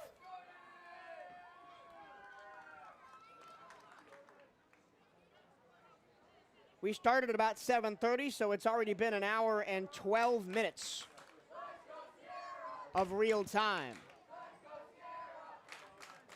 First and 10 at the 41-yard line, going left to right for Pine Ridge. Just a minute 57 left to go in the first half. Let's see if the Panthers can dial up something here, down 13-10. It's another fumble on the play, picked up and running forward with it for 8 yards. That's Jalen Brown who picked up the ball, and that's got to be intentional. That's about the 5th or 6th time they put the ball on the turf. And now out of the game comes Isaiah Robinson. He limps off, favoring his right foot. So here comes Taryn Harrison, the backup quarterback.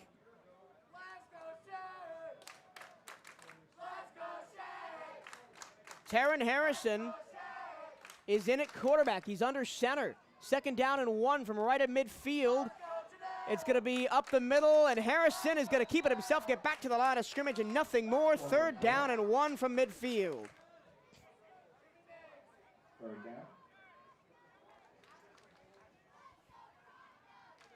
33 seconds to go. Under 30 seconds. And it looks like Pine Ridge might be content to just head to the locker room down 3. They do get the ball to start the second half.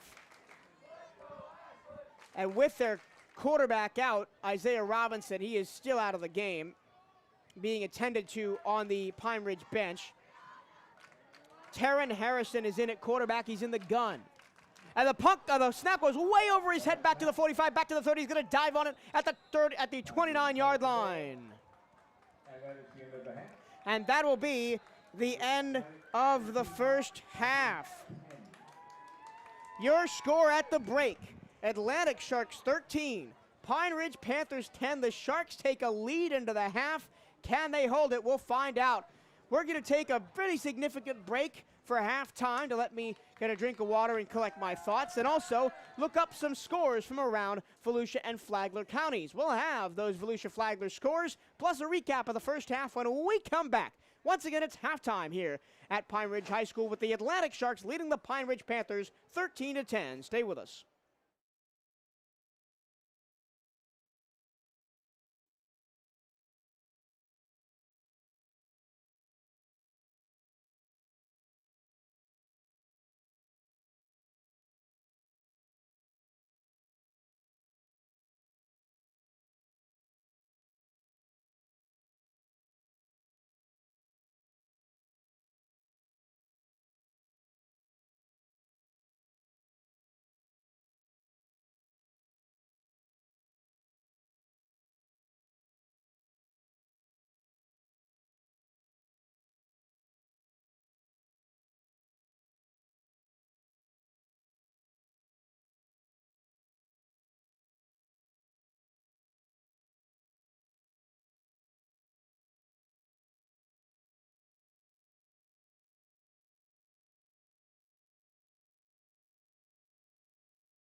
live from Pine Ridge High School, the football stadium at Pine Ridge High School. This is Michael Torello with MJT Sports Productions. We are at halftime of the Atlantic Sharks football contest with the Pine Ridge Panthers, with the Sharks up 13-10. Before we tell you about the first half, let's get you some scores from around Volusia and Flagler County as district play starts for most schools this week.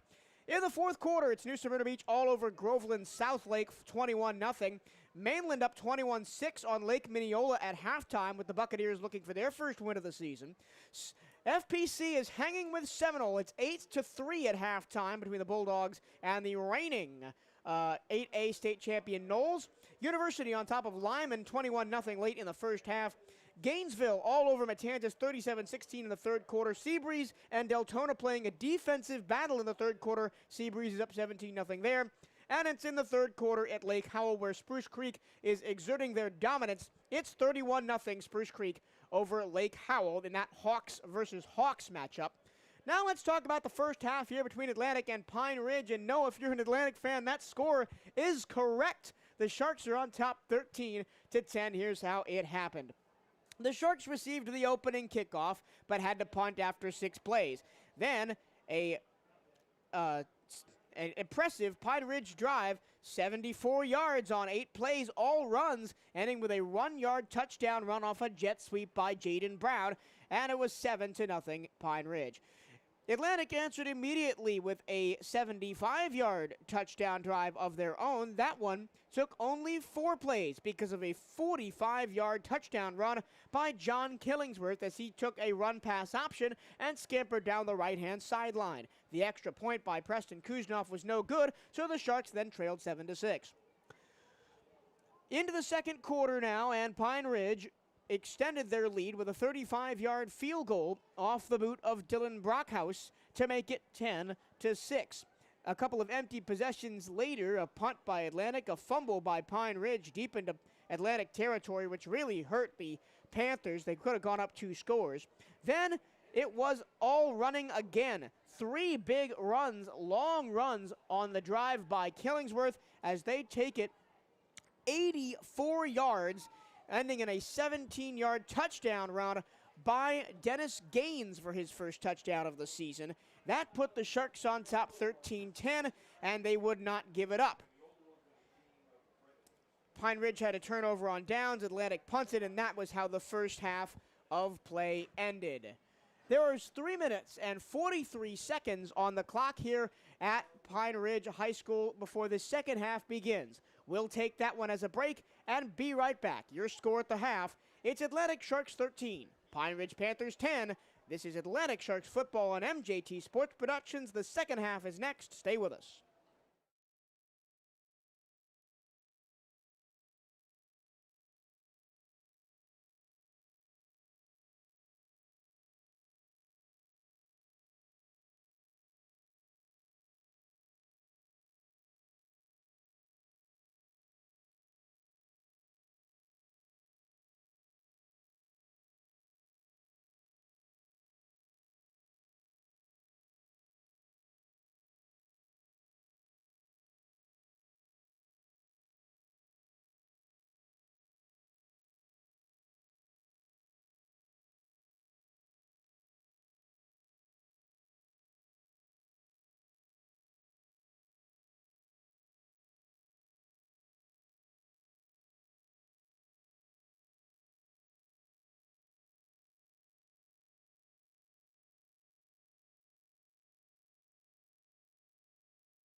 Start of the third quarter here in Pine Ridge High School, Deltona, Florida, the location. The Atlantic Sharks lead the Pine Ridge Panthers 13-10, trying to give head coach Jeremy Squatty Bell his first ever win as a head coach. Remember, Bell spent 7 years as an assistant at Treasure Coast, played at Mainland, ties to this area run deep, coached at Daytona as well, and now tapped to lead the program at Atlantic. And it's been a tough couple of weeks, but he is a half away from getting it done. But do not count your chickens before they hatch. It was close at the half against Matanzas, and the Matanzas stormed away in the second. And then same thing happened, but to a lesser extent, with FPC last week. So if you're Atlantic, you got to continue to play, especially on defense. A lot of the time, the Panthers have had their way rushing the football tonight. There's only been a handful of throws by quarterback Isaiah Robinson, and that's the other big question mark, as we don't know what the status of Isaiah Robinson is coming into the second half. He did not play the last series of the first. It was Taryn Harrison, the backup in at quarterback after Robinson limped off the field.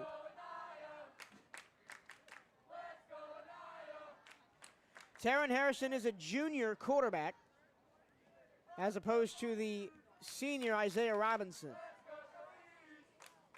Oh, no, excuse me, Isaiah Robinson is also a junior. So a pair of junior quarterbacks. As now, after a very lengthy delay, we are set to kick off here. Atlantic in their silver helmets, black jerseys, black pants, teal numbers, teal and white trim on their helmets. They're going to get set to kick right to left. Deep to receive the kick is Jaden Brown for Pine Ridge. Amarian Washington is the kicker for Atlantic. He addresses the ball with his right foot, and we're underway for the second half. It's a short kickoff field at the 40, 45, and pushing forward towards midfield, out of bounds at the 49-yard line of Atlantic. So into plus territory for the third time in this game. They will start at the 49-yard line, will the Pine Ridge Panthers. 11:53 to go in this third quarter, just kicked it off.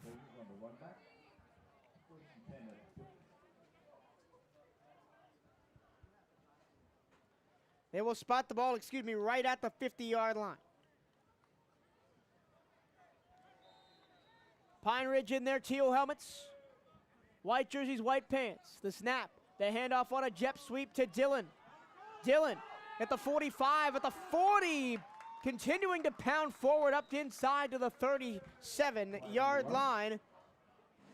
And it's going to be a holding call against Pine Ridge. And Josiah Robinson, who they called it on, the carry was by Dylan Durham on a jet sweep left to right.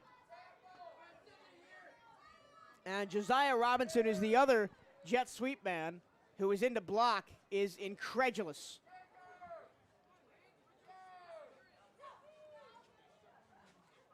As they'll move back 10 yards from the 50 to the 40. So now 1st and 10.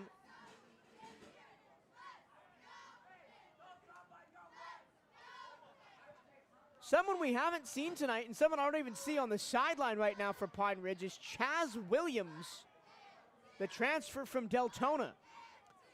Robinson is in at quarterback. He slings it near side, and he overthrows his intended receiver. He wanted Jaden Brown on the near side and throws it into his bench.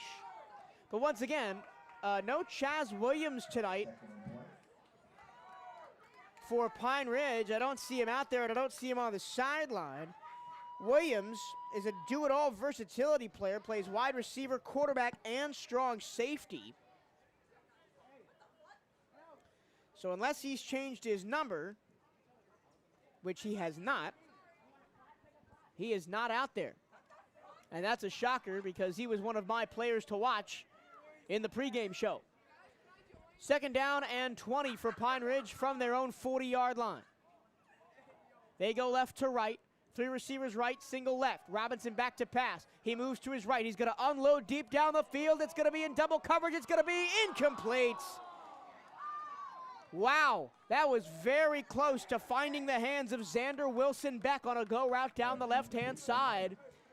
Double coverage deep back there. John Killingsworth and John Chris Jamerson were in coverage for the Sharks and just did enough to knock that ball away from Xander Wilson Beck. It was very close.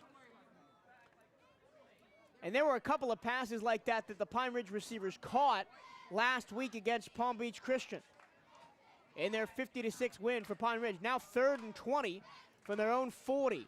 It's going to be a jet sweep handoff. And running into his own player is Dylan Durham. Durham trying to find the sideline, won't do it. And he's going to get about 4 yards on the run up to the 44. And it will be 4th down and 16.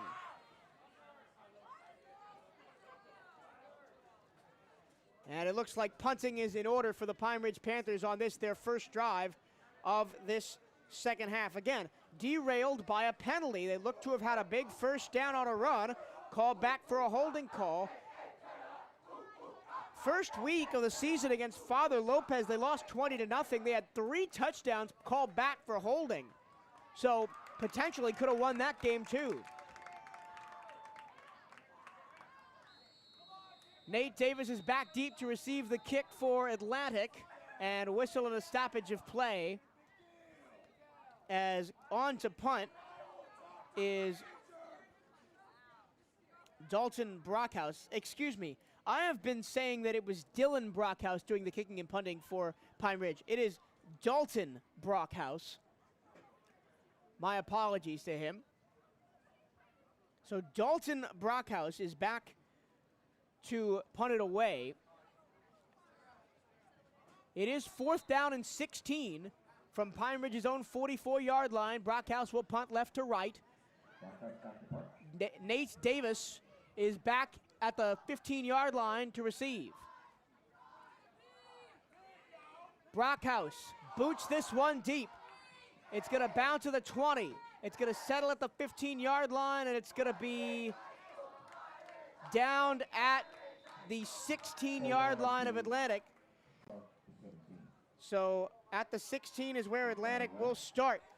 Up 13-10, 10:20 to go, third quarter. And I already know right now I'm going to run out of room on my drive chart. Because I've only got 6 drives left before I run out of space.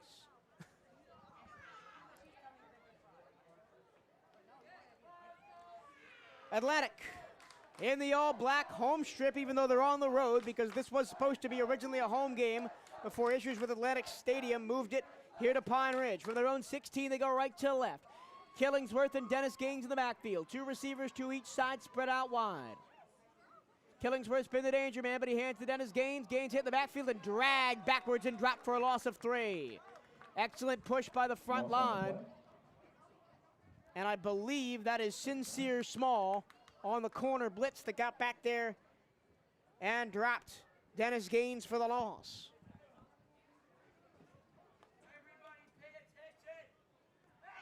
Second down and 13 from the 13 of Atlantic.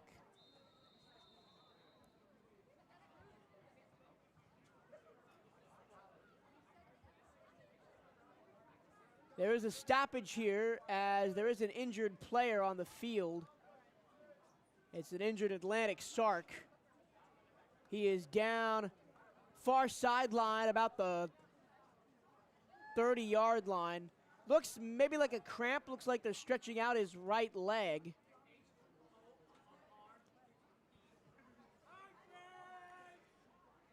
If you are enjoying tonight's broadcast, be sure to hit the like button on Twitter, Facebook, and YouTube, and share the broadcast with other Sharks fans by clicking share or retweet. Thank you for supporting MJT Sports Productions and Atlantic Sharks football. So the injured Shark has been helped off the field. It is second down and 13 from Atlantic's 13-yard line. Leading this one by the slimmest of margins, 13-10. As it's been all game, it's Killingsworth and Gaines in the backfield. One receiver to the right, three receivers spread out to the left. And it looks like we are all set up, but we don't have a football. As one of the referees is looking back and asking for a ball from the Pine Ridge sideline, and we cannot seem to be able to procure one at the moment.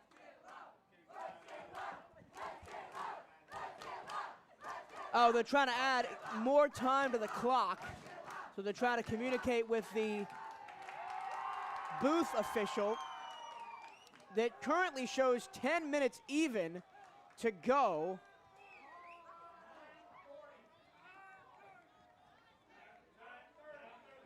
So it looks like they're going to take 30 seconds off the clock to 9:30 to go in the third quarter.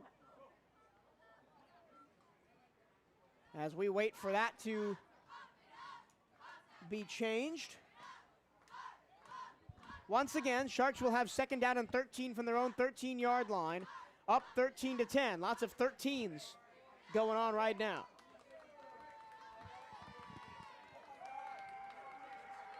The first play on this drive was a loss of 3, run up the middle by Dennis Gaines, the running back.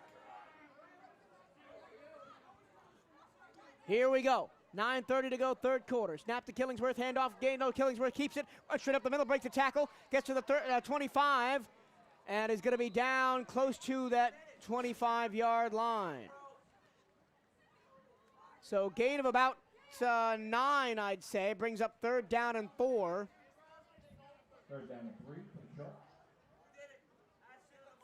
Third down and 3 from the 24-yard line. So that Killingsworth fake to Gaines and keep it himself is how he broke free for that long touchdown run in the first half and the long run that set up the Gaines touchdown in the second quarter after spinning away from a couple of tacklers at the line of scrimmage. So Killingsworth has been the X factor tonight, as I thought he would be. Third down and 3. Dennis Gaines tries to get a lane to the left-hand side, won't do it. He is run down from behind by Sincere Small, or excuse me, by Jaquan May. 4 for 1 for the Sharks. And it's only a gain of 2, fourth down and 1. Let's see if the Sharks go for it here. They are shifting some personnel, 2 on, 2 off. As has been the case all night, quarterback John Killingsworth has been doing the punting. So they line up in an offensive formation, then Pooch punt it away.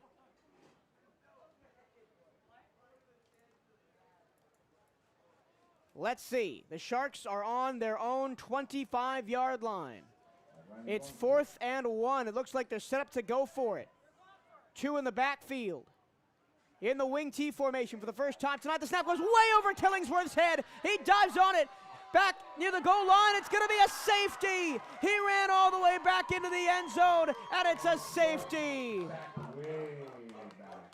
Are they going to give him forward progress to the 1-yard line? I think they are, but it's going to be first and goal. First and goal for the Panthers. So Pine Ridge takes over on the Atlantic 1-yard line. With 7:18 to go, third quarter. And that was a disaster of epic proportions for the Sharks. Trying to go for it on 4th and 1. They bring the jumbo wing T heavy package in, and the snap just goes flying over the head of John Killingsworth. Snap right up the middle, and a touchdown for the Shark and for the Pine Ridge. Isaiah Robinson.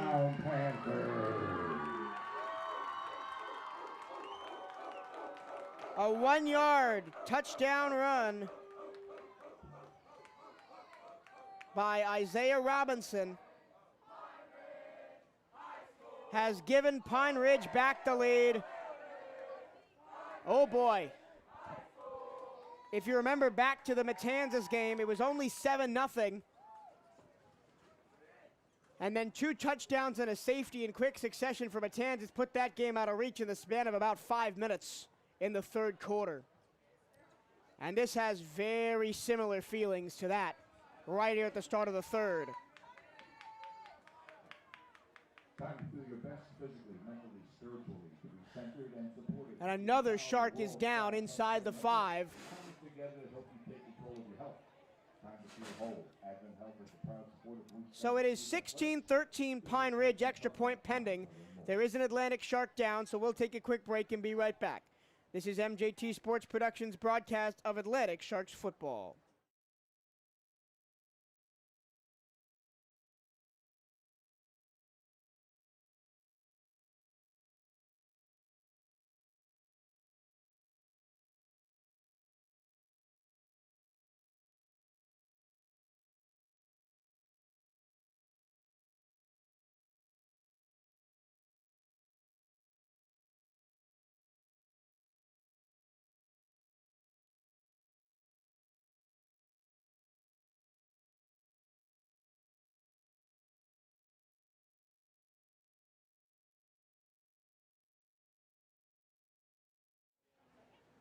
As the injured Atlantic Shark limps off the field, it will be an extra point attempt for Dalton Brockhouse.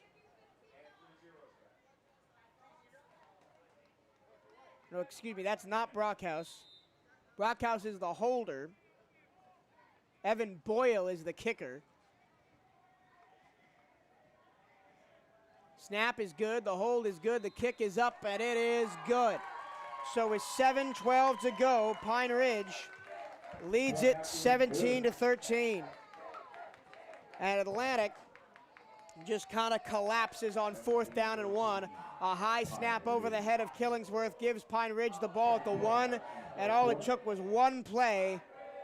Isaiah Robinson just running behind his offensive line, barreling into the end zone for the Pine Ridge touchdown. And it's 17-13 Panthers.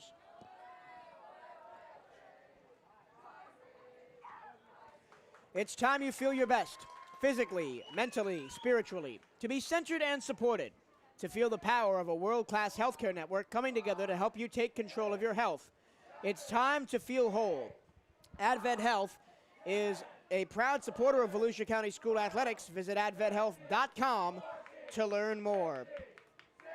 Well, if you're Atlantic, and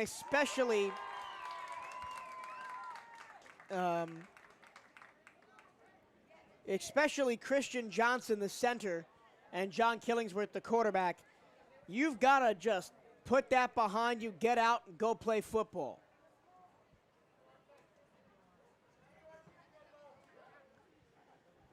All right, here we go again. Brockhouse set to kick it off left to right. Nate Davis back there to receive. Terrion Edwards is also back there. And Brockhouse boots this one away. It's a long kick. It's going to be fielded at the 15, up to the 20, 25, 30, running right. Ball comes out. It's loose, and Pine Ridge is on top of it inside the 35.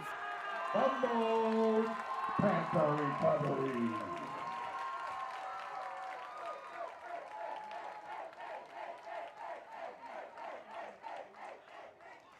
A fumble on the kickoff return. It was, I believe, Terrion Edwards who was on the carry. On the return, he got hit at the 30-yard line, coughed up the football, and Pine Ridge has it again, and a chance to take a 2-score lead just like that. They'll start the ball off at the 31-yard line of Atlantic, 7:02 to go. They've only taken 16 seconds off the clock, and this is their second possession. Ball on the ground off the snap. Brown running left. A flag comes in. Brown still going, is going to be pushed out of bounds after a gain of about 9. And it looks like it's going to be a holding penalty, so we'll move the Pine Ridge Panthers back. And there's a turnover object. It's not a chain being tossed around on the Pine Ridge sideline. It looks like it's a turnover shield.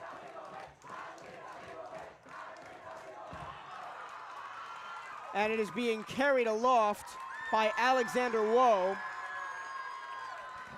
who I believe recovered the fumble. But anyway, it's a Pine Ridge penalty, their fifth of the night. That'll set them back 10 yards. It'll be 1st and 10 at the Atlantic 40. 1st and 20, excuse me, at the Atlantic 40. Got to get to the 20-yard line.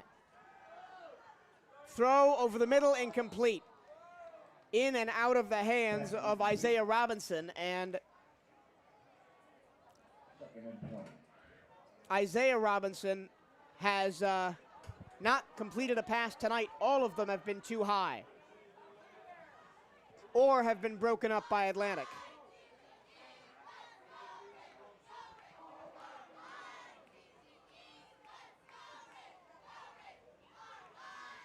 So 2nd down and 20 after the incomplete pass. Ball spotted at the 40-yard line. Got to get to the 20 of Atlantic for a 1st down. 3 receivers out to the right, 1 receiver to the left. Brown to the backfield with Isaiah Robinson, who's in the gun. Robinson takes the snap, hands off to Brown on a delayed handoff, powers forward towards the original line of scrimmage to the 30, and he's going to be just shy of the 30-yard line, or the 35-yard line, excuse me. A 5-yard pickup, and it'll be 3rd down and 15.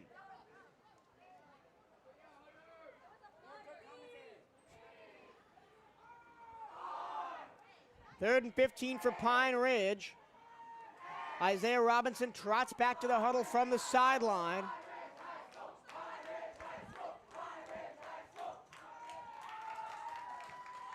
After the penalty, an incomplete pass that a 5-yard run by University transfer Jalen Brown sets up this 3rd and 15 from the 35 of Atlantic. It's going to be a jet sweep to Dillon, and he's got room down the left-hand sideline towards the 20. It's close to a 1st down. It's very close. Let's see where they spot it. And it looks like they got just enough. Dylan Durham, by 1 yard, got 16 yards when he needed 15 down to the Atlantic 19-yard line. My goodness. It's a water break on the field. We'll take a timeout up here in the booth. It's Pine Ridge 17 and driving against the Atlantic Sharks 13. This is MJT Sports Productions broadcast of Atlantic Sharks football. We'll be right back.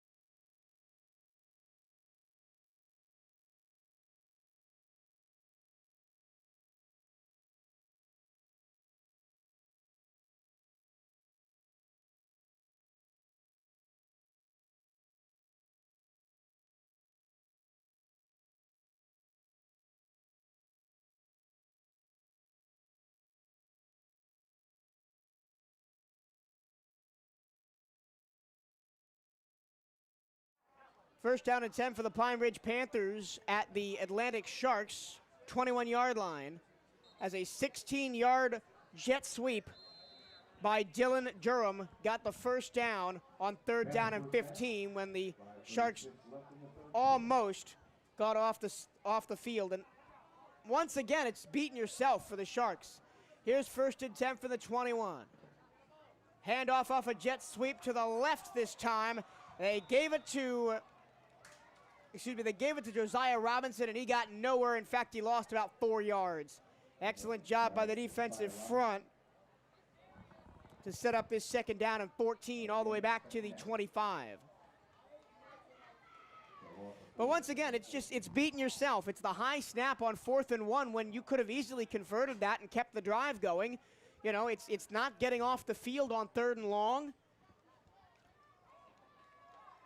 And the Sharks were up 13-10. They're down 17-13 now and could be down more. Here's 2nd down and 14 from the 25. Handoff to Jalen Brown running right. Brown dragging Sharks back towards the original line of scrimmage. He's not even going to make it that far. He gets to the 23-yard line and is down, so it'll be 3rd down and 12. And once again, it's 3rd down and 10 plus. Sharks trying to get off the field for at least force Pine Ridge to go a field goal attempt and keep this a 1-score game.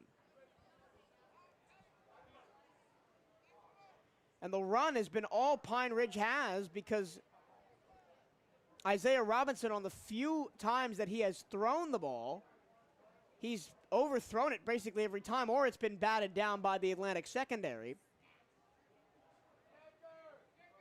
But now on 3rd and 12, they spread them out. 3 receivers to the right, 1 to the left. Robinson back to pass. They're going to set up the screen to the far side to Xander Wilson-Beck. Wilson-Beck is going to be close to a first down, but not quite there. Down at about the 16-yard line, needed the 13. It's going to be 4th down and 3. I believe that's the first completion of the night for Isaiah Robinson. So now on 4th down and 3, we'll see what they do. They're going to run the kicking team on there.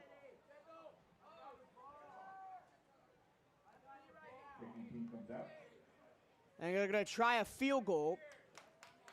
It's going to be about a 33-yarder. They hit from 35 earlier in the ball game. This one from 33, it's low and blocked. And Atlantic picks it up at the 20, at the 25, 30, running left, 40 to the 50, one man to beat. It's just the kicker. It's John Killingsworth. John Killingsworth breaks free. He's going to take the blocked field goal all the way back for an Atlantic touchdown of 80 yards. Unbelievable. There are no flags on the field. John Killingsworth took the block punt back 80 yards for an Atlantic touchdown. Shades of Georgia Tech over Florida State a couple of years ago. How about that for a turn of events? And the Sharks take the lead.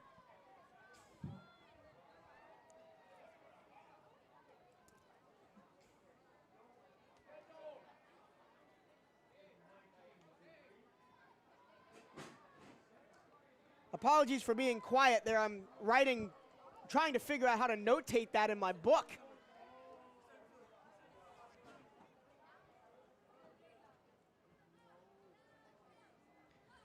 The kick by Evan Boyle was low and it was blocked. And now Preston Kuznov is on for the extra point attempt. He's 1 of 2 on extra point attempts tonight. It's Kuznov. The snap is good. The hold is good. The kick is on the way, and it is fluttering right through there. So the extra point is good. So with 2:53 to go in the 3rd quarter, the Sharks take the lead back. It is 20-17 on the blocked field goal returned for a touchdown. We're going to take a short break for me to catch my breath and be right back. This is MJT Sports Productions' broadcast of Atlantic Sharks football.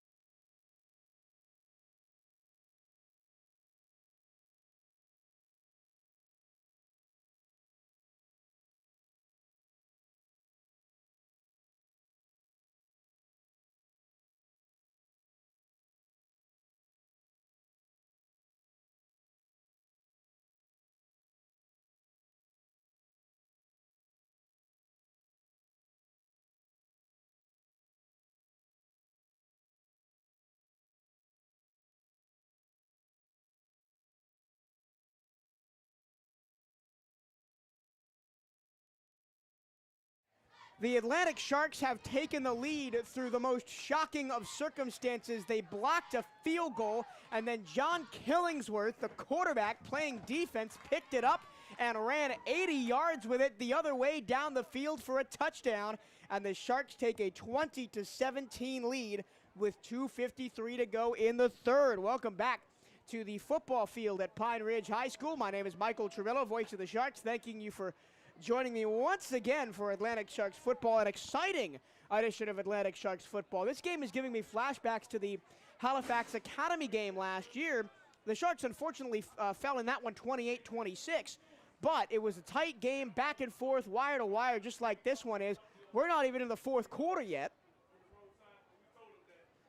And now we are just awaiting the go-ahead for Atlantic to kick the ball off, kicking off right to left from the 40-yard line. I believe that's a Marion Washington. No, that's Preston Kuznov. Preston Kuznov sets a kick. He lets it go. It's a deep kick this time. It's going to be bobbled at the 20-yard line. Picked up, running right, 25. Bounded down at the 30 is the returner for Pine Ridge, and Pine Ridge will start at their own 30-yard line. The Panthers have had 3 offensive drives in a row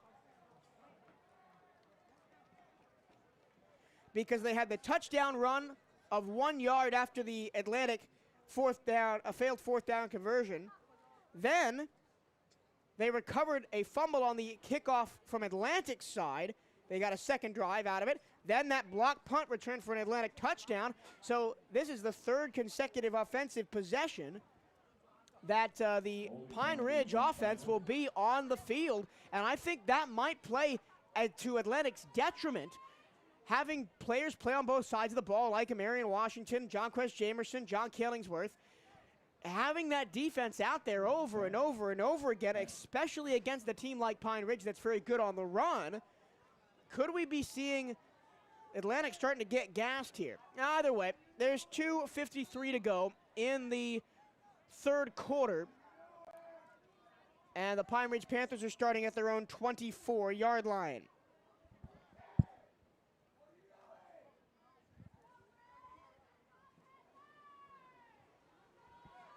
Here we go. Under center is Isaiah Robinson. The back is Jalen Brown, the university transfer. Brown takes the snap, Robinson takes the snap, throws on a wheel route to the left-hand side. That pass is caught by Josiah Robinson up near the 40-yard line. That's a 15-yard pickup and a first down for Pine Ridge.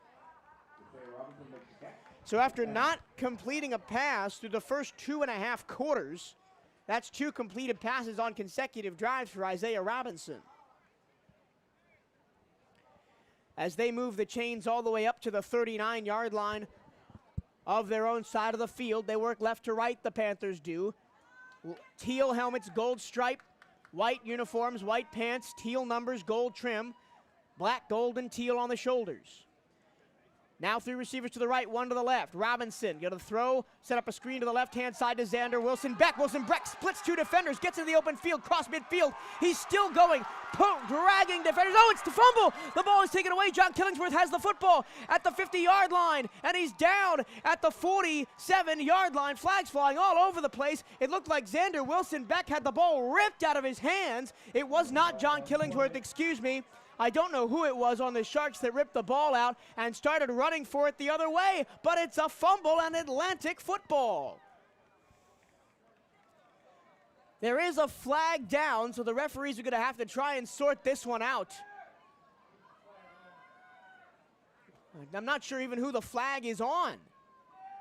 The Atlantic offense is out on the field. That was another wild play. This 3rd quarter has been absolutely insane. Let's see, here comes the white hat with the penalty call. Personal foul targeting against Pine Ridge. So it's gonna be a 15-yard penalty and a first down for Atlantic. So the 2nd lost fumble of the game for Pine Ridge. And it wasn't so much that Xander Wilson Beck dropped the football. He just had it ripped out of his hands by an Atlantic player in the secondary. And Coach Alan Johnson is livid, out talking to the head referee, George Roy. So Atlantic's going to start with the football in plus territory for the first time tonight. Whistles and a stoppage of play as the offensive line was getting set, as George Roy is still talking to Alan Johnson. 1:45 to go in the 3rd. Atlantic has the ball in plus territory. They'll start in Pine Ridge territory for the first time tonight at the 34-yard line. They go right to left. Killingsworth and Gaines in the backfield. 2 receivers to each side. 3 down linemen for Pine Ridge. It's a low snap. Killingsworth corrals it, hands it to Dennis Gaines. Gaines fires forward, trying to barge forward, and he's going to be pulled down after a gain of 2.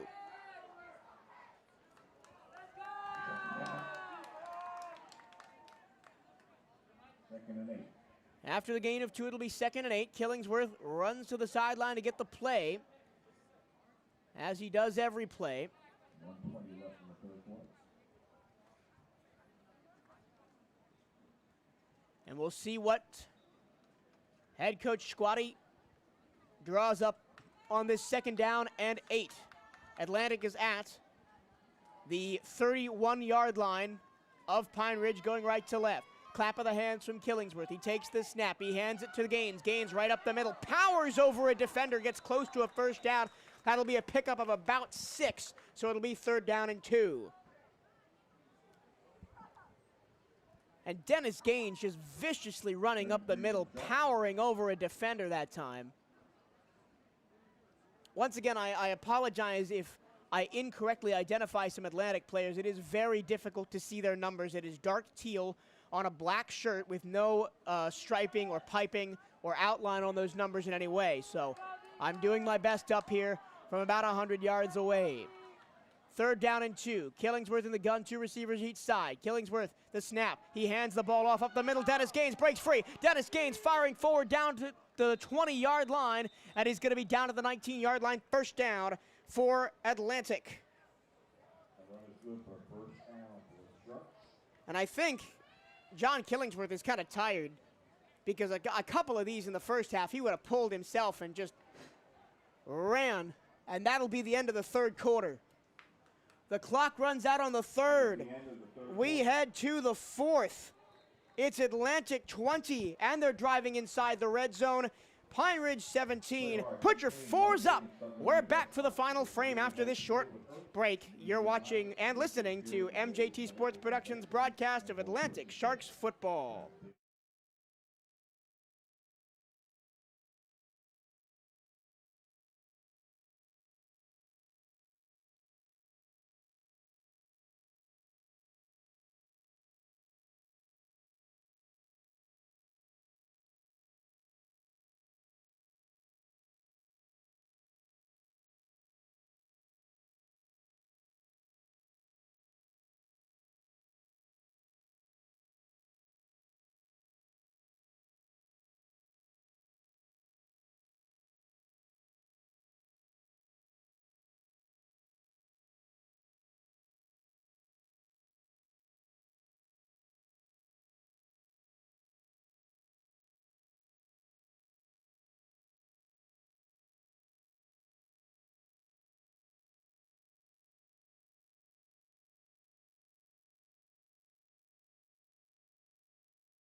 It's time for the 4th quarter here from Pine Ridge High School. The Atlantic Sharks and the Pine Ridge Panthers locked in a dogfight in their opening game of district competition here in 2021. It's Atlantic 20, Pine Ridge 17. The Sharks have the ball deep inside Pine Ridge territory. They got the ball around midfield after a fumble, and now a 1st down.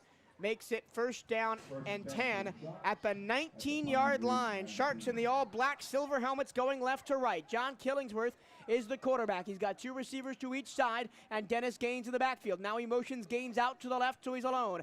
Killingsworth is going to run right up the middle. He's going to be dragged. He's going to throw. He's going to stay on his feet, run to the left, try to get to the 15-yard line, and he's going to get to the 16.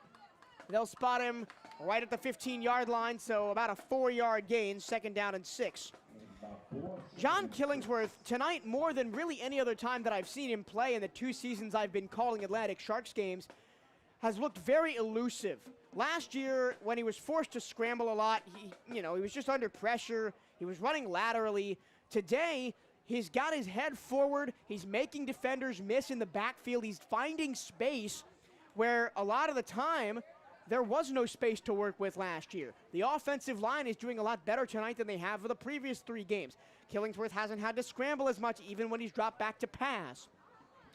So here's 2nd down and 6 from the 15-yard line of Pine Ridge. 3 right, single left. Killingsworth hands to Gaines. No, he keeps it himself around the right-hand side. Stiff arm, cuts it back, looking for a blocker, won't find it. He'll gain 1 yard to the 14-yard line. It'll be 3rd down and 5.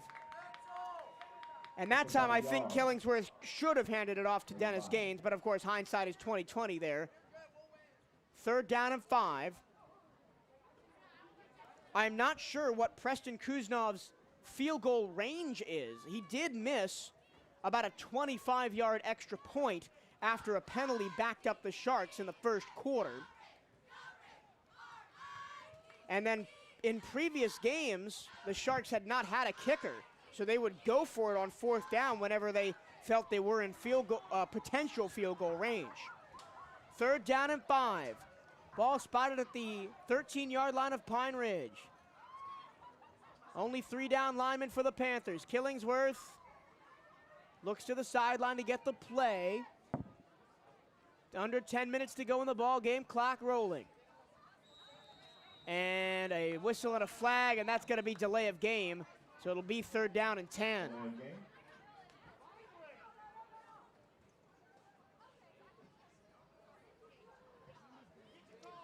So they'll move the Sharks back. And so instead, that's the 5th penalty on the Sharks tonight.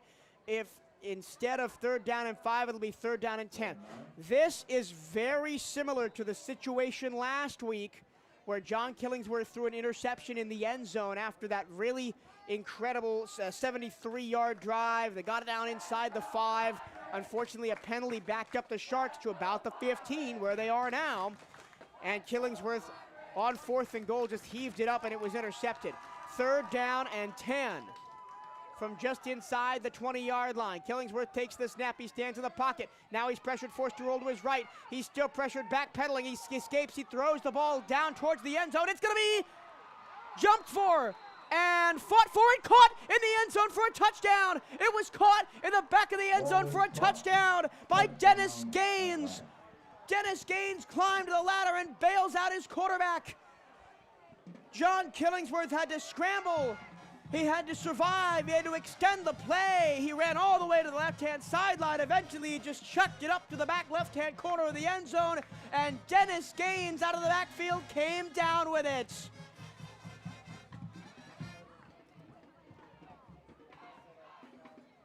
A 19-yard touchdown pass from Killingsworth to Gaines, and the Sharks have a cushion. It is now 26-17. They're going to go for 2.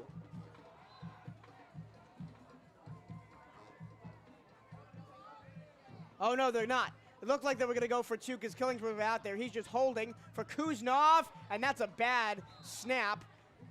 Killingsworth couldn't get the hold down, and the extra point is no good. So it is Sharks 26, Panthers 17. 9 minutes and 23 seconds left to go in the ball game. Does Pine Ridge have an answer? Find out next. We'll take a short break and be right back. This is MJT Sports Productions' broadcast of Atlantic Sharks football.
Welcome back to Pine Ridge High School. The Panthers trail the Atlantic Sharks 17-26 with 9:23 to go in the fourth quarter.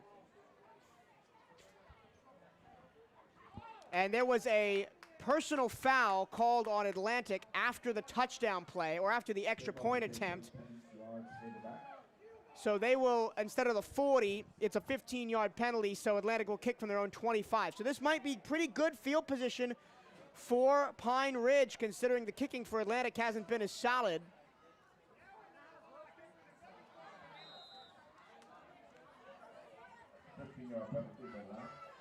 It'll be Dennis Gaines, actually. It looked like he's set to take the kick this time.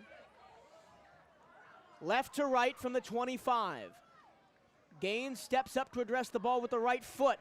It's a rolling punt, fielded at the 50 to the 45 and down at the 42-yard line. So another plus territory start for the Pine Ridge Panthers.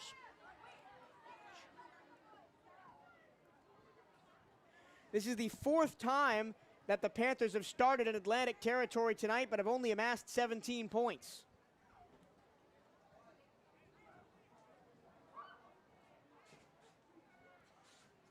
Let's see what the Panthers have got. Down 2 scores late in the ball game. 9:23 to go. Atlantic goes right to left. They start, or excuse me, Pine Ridge goes right to left. They start from the Atlantic 42-yard line. Robinson in the gun, 3 left, single right. High snap to Robinson. He stands in the pocket. He's forced to roll to his right. He's still rolling to his right. He's going to be cut down and fall forward for a gain of only 1. Excellent chase down by a man from the secondary of Atlantic who came on a late blitz. Unfortunately, I'm not able to see who that was who made the tackle, but it'll be second down and about 8 yards as they spot the ball at the 40-yard line. This would be, if Atlantic holds on, their first regular season win since 2019 when their head coach was DJ Mayo. They went 8-4. They had the best season in school history, won a playoff game for the first time. Winless in the regular season last year. 0-3 so far this year, but right out of a 2-score lead. High snap to Robinson, sets up the screen for Brown. Brown trying to get to the edge. He does, to the 40, to the 35, to the 30. Falls forward close to the 25-yard line, does Jalen Brown. Excellent job off a screen pass. And Brown will pick up a fresh set of downs inside Atlantic territory.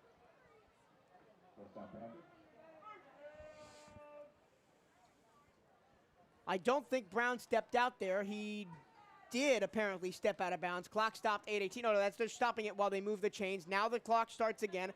8:18 and counting to go in the ball game. They'll spot the ball right at the Atlantic Sharks 25-yard line. I've been a little bit confused why Pine Ridge has not gone back to the jet sweep play that was their best play in the first half. They got 2 receivers to each side. A ball is dropped off the snap. Robinson picks it up, and he's going to be tackled right there at the line of scrimmage. Another bad snap. And it looks like Caesar McCoy, the defensive lineman, was there for the stop. So second down and 10. From the 25. The winner of this game, once again, joins either Seabreeze or Deltona atop the Class 5A District 7 rankings. And if ever won that Seabreeze or Deltona game, I'll look that up for you during the next timeout. Here's the jet sweep to the right. Dylan Durham turns the corner, gets close to a first down, close to the 20. They'll spot him actually right at the 20. And it'll be third down, and I'm eyeballing it 4. At the 20-yard line, got to get to the 21 for a first down.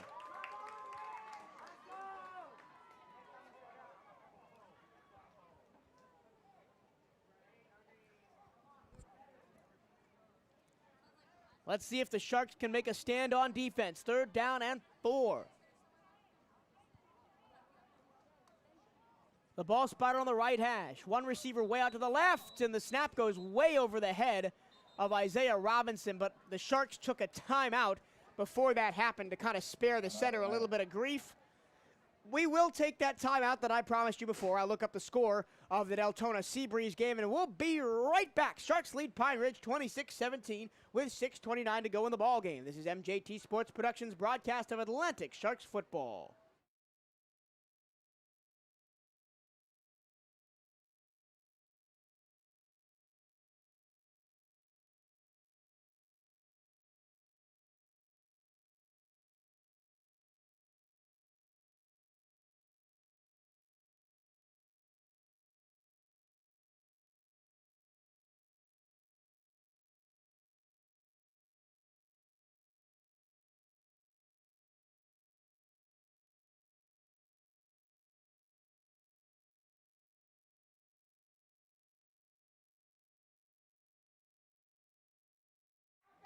As I promised you, I looked at that score. It's very late in the fourth quarter. Seabreeze trying to hang on 14-7 at Deltona.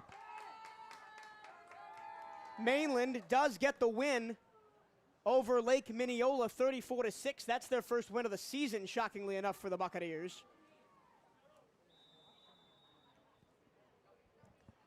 So it will be 3rd down and 4 from the Atlantic 25 for Pine Ridge. Down by 2 scores, trying to stay alive in this opening district contest in Class A District 7. The rain has gone. It is now mostly clear now on a Friday night on the east coast of Florida. Robinson in the gun and whistled before the snap. I don't see a flag, so somebody must have called timeout.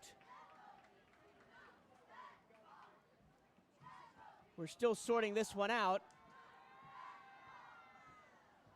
And apparently nobody called timeout, and nobody jumped off sides or false started, so we'll just do it again.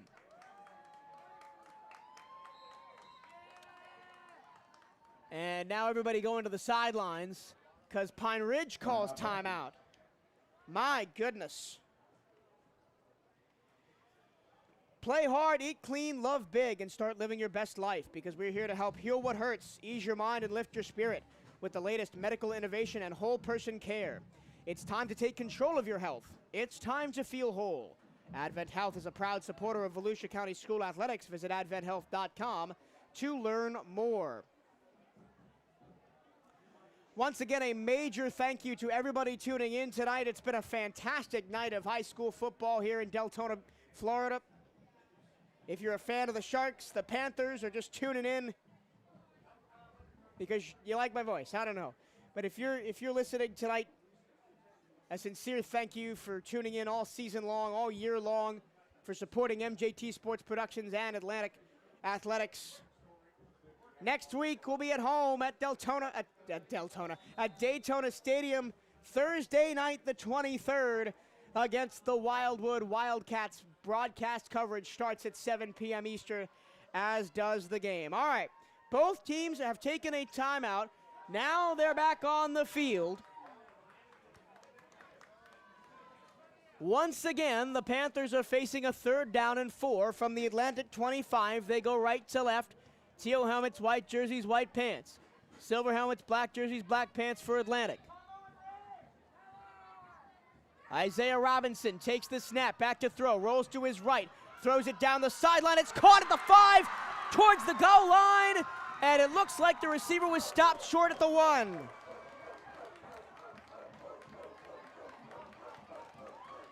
It was a bullet pass down the far right-hand sideline, and it's 1st and goal at the 1 for Pine Ridge. I believe looks like Jaden Brown made the catch at the 5, turned upfield, couldn't get into the end zone, but it's 1st and goal from the 1. Panthers trying to get back into this game. Clock runs, 5:55 to go. We saw QB sneak from the 1 earlier in this game. Let's see if Robinson does it again. Robinson tries to push the pile forward, and I see something from Atlantic saying the ball came out. The ball came out. The ball came out. It's Atlantic Sharks football.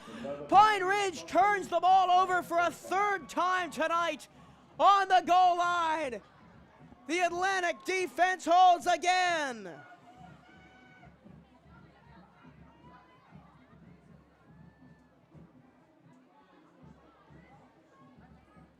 It's the third fumble on the game for Pine Ridge. It brings them to 13 fumbles on the season in only 3 games. And now it's important for Atlantic that they avoid a safety here. 5:42 to go. Atlantic starting on their own 1.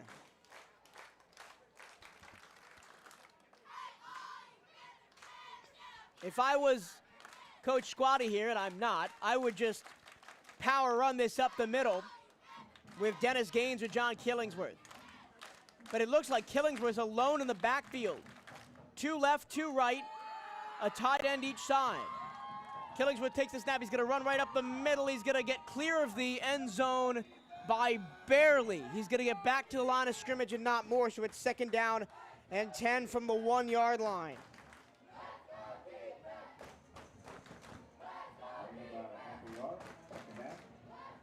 Second and 10. Sharks still on their own 1.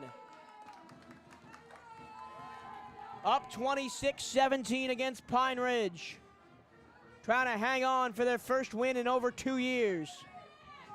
First regular season win in over 2 years, I apologize. They did win last year right at the end of the season against Lake Weir in the playoffs.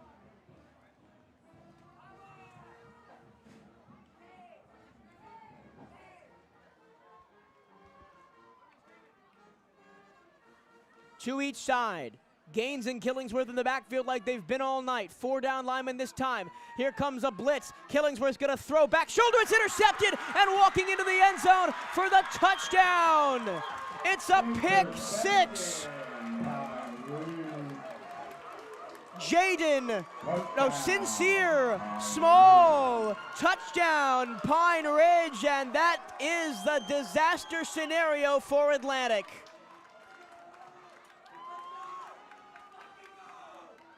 Sincere Small with his 2nd interception of the season, and this one comes back for 6.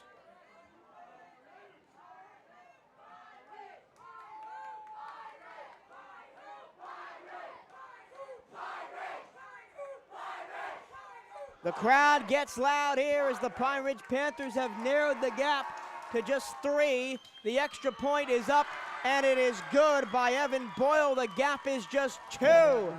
It's 26-24.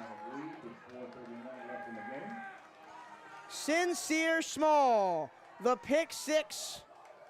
John Killingsworth's 4th interception of the season, and this is a ball game, folks. We'll take a short break. Atlantic on the ball next. 26-24. What a barn burner this has turned out to be on a Friday night in Deltona. Actually, we'll keep it right here as Atlantic is already set up to return the kick. Now, the most important thing for the Sharks, you cannot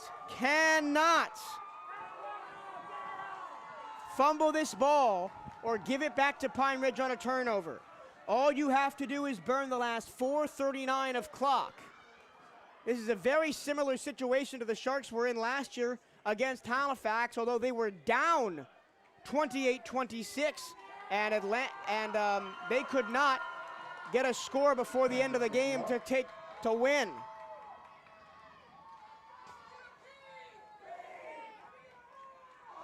Jay Dalton Brockhouse is on to kick it off.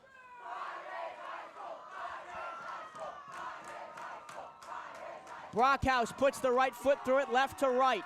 It's going to be caught at around the 15. It's dropped and bobbled. Now picked up back at the 15-yard line, running through 20, right up the middle, close to the 25, down to the 24-yard line, and Atlantic will have possession.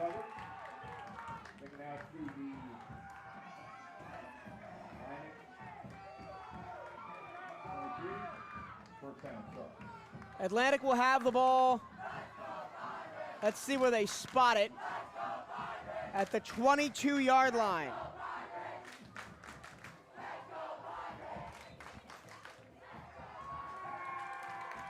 I'm having to get creative here with my drive chart. I'm out of lanes. I'm having to put things in the margins because this game has been so crazy.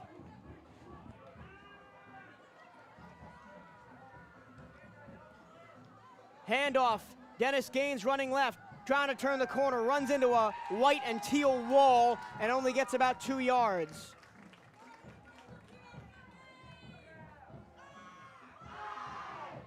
Gain of 2, second and 8.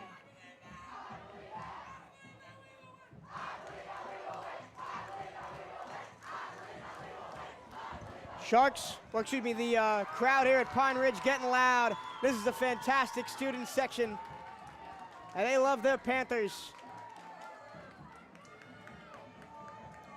Second down and 8 for Atlantic. Ball spotted at the 26-yard line.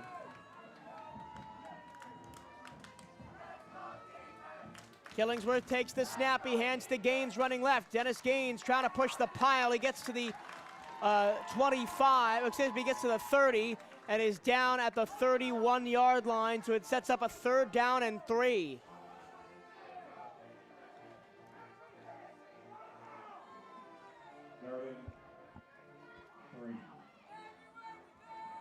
Third down and 3. Ball at the 31, got to get to the 34 for a first down, and a timeout is called.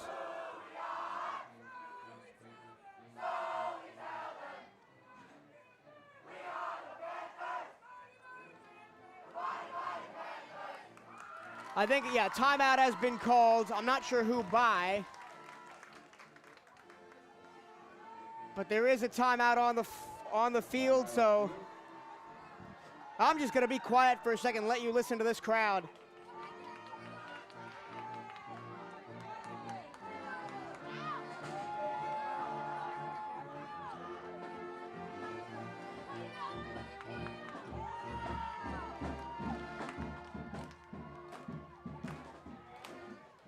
There is 3 minutes and 13 seconds left on the clock.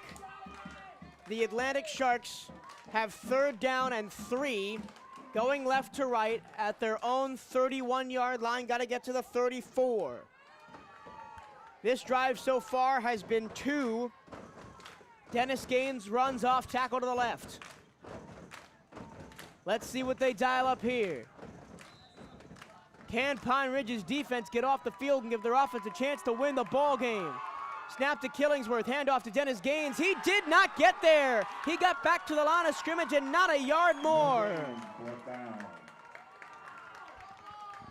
Once again, it was a handoff left to Dennis Gaines, and this time the defense for Pine Ridge was all over it. And man, what do you do here if you're Atlantic? Your defense is gassed, but you don't want to set up Pine Ridge almost in field goal range already for Evan Boyle or Dalton Brockhouse.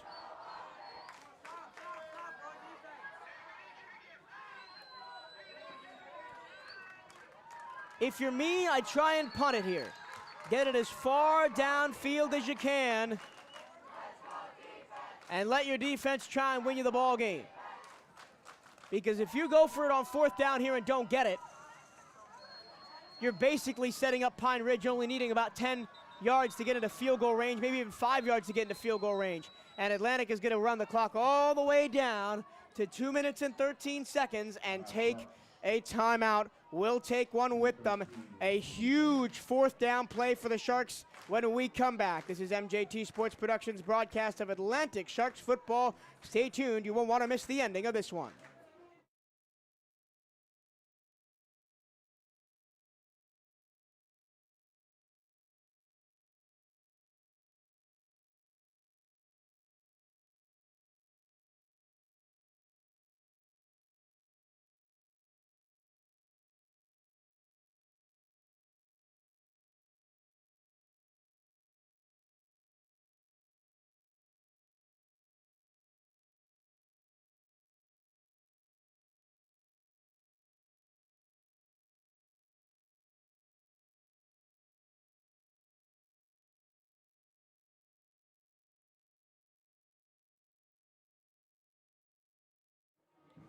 It's 4th down and 3 for the Atlantic Sharks.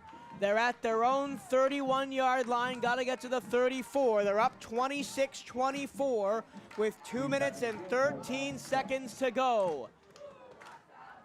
It looks like Atlantic set up to try and go for this.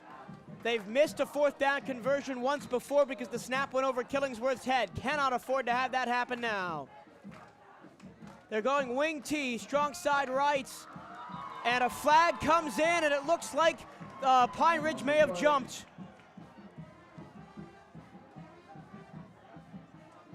The officials are converging. Everybody on the Atlantic sideline is jumping up and down thinking Pine Ridge jumped.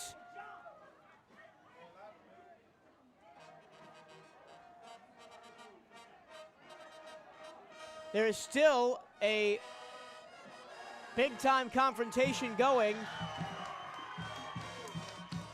between the head referee, George Roy, and all 3 of his assistants, or 3 of his 4 assistants now, all huddled back around the 25-yard line near the Atlantic huddle. As this penalty could decide the game, they're going to wave off the penalty. There is no penalty for offside, so the 4th down and 3 stands.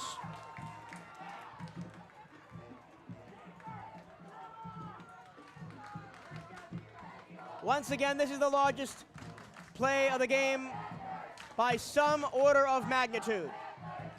Atlantic electing to go for it on 4th and 3 from their own 31.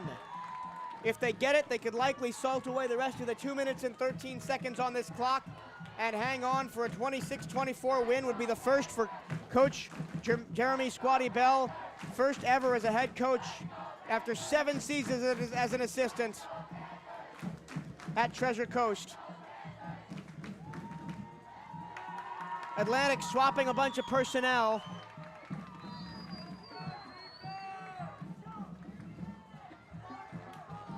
Here we go. Atlantic in the huddle back near the 25. They break the huddle. Let's see what formation they're in. They're in wing T, what they usually do the first 3 games of the season, but not tonight. Strong side set to the right. Killingsworth. He's trying to draw Pine Ridge off sides. Now he goes to under center. He's still trying to draw him off sides. There's no play clock visible here. And it looks like Pine Ridge was just trying to draw them off sides, and where Atlantic was trying to draw Pine Ridge off sides. And a timeout called by Atlantic at the very last second.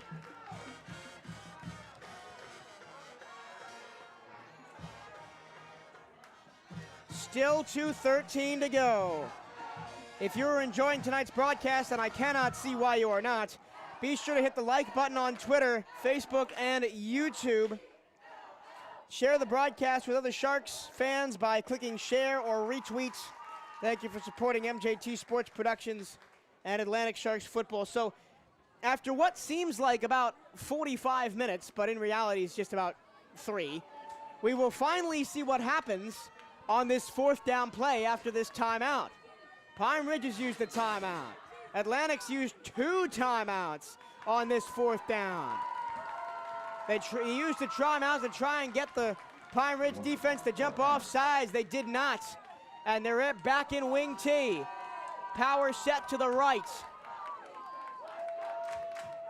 On 4th and 3, a bunch of movement, and it looks like the Sharks jumped on the left side of the line. False start Atlantic, and that might force them to punt.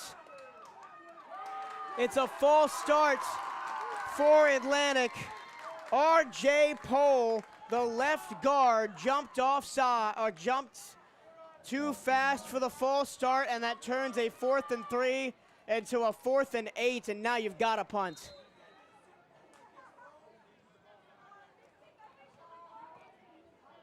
I mentioned earlier in the game, don't beat yourself.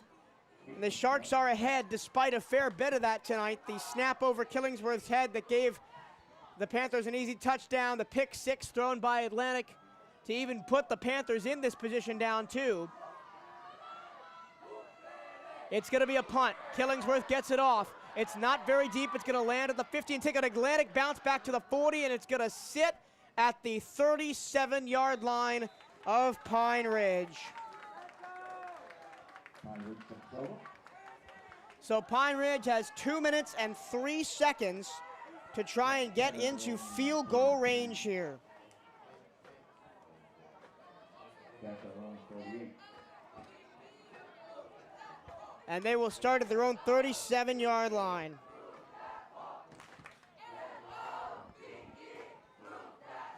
So if I'm Pine Ridge here, you gotta go to your bread and butter. There's been the biggest gainer all night. You gotta go to the jet sweep. You gotta give the ball to Josiah Robinson, and you gotta give the ball to Dylan Durham. From their own 37, going right to left. A little bit of confusion on the Atlantic defense. Snap, handoff up the middle, and run down right at the line of scrimmage is Jalen Brown. In fact, he lost a yard, second down and 11. Lost a yard, second and 11. Under 2 minutes. And now we're under 2 minutes to go. Clock runs 1:45.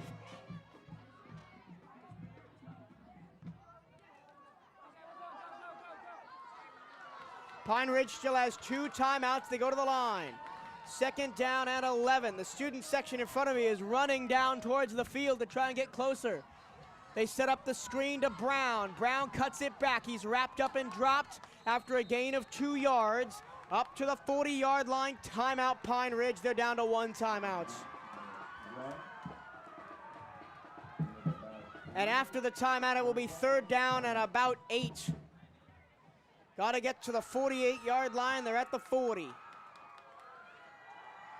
Next week, Pine Ridge stays right here. Their fourth straight home game to play Taylor Pearson. That's not a gimme either. Taylor's got a fantastic offense. They put up 60 points against Halifax a couple of weeks ago.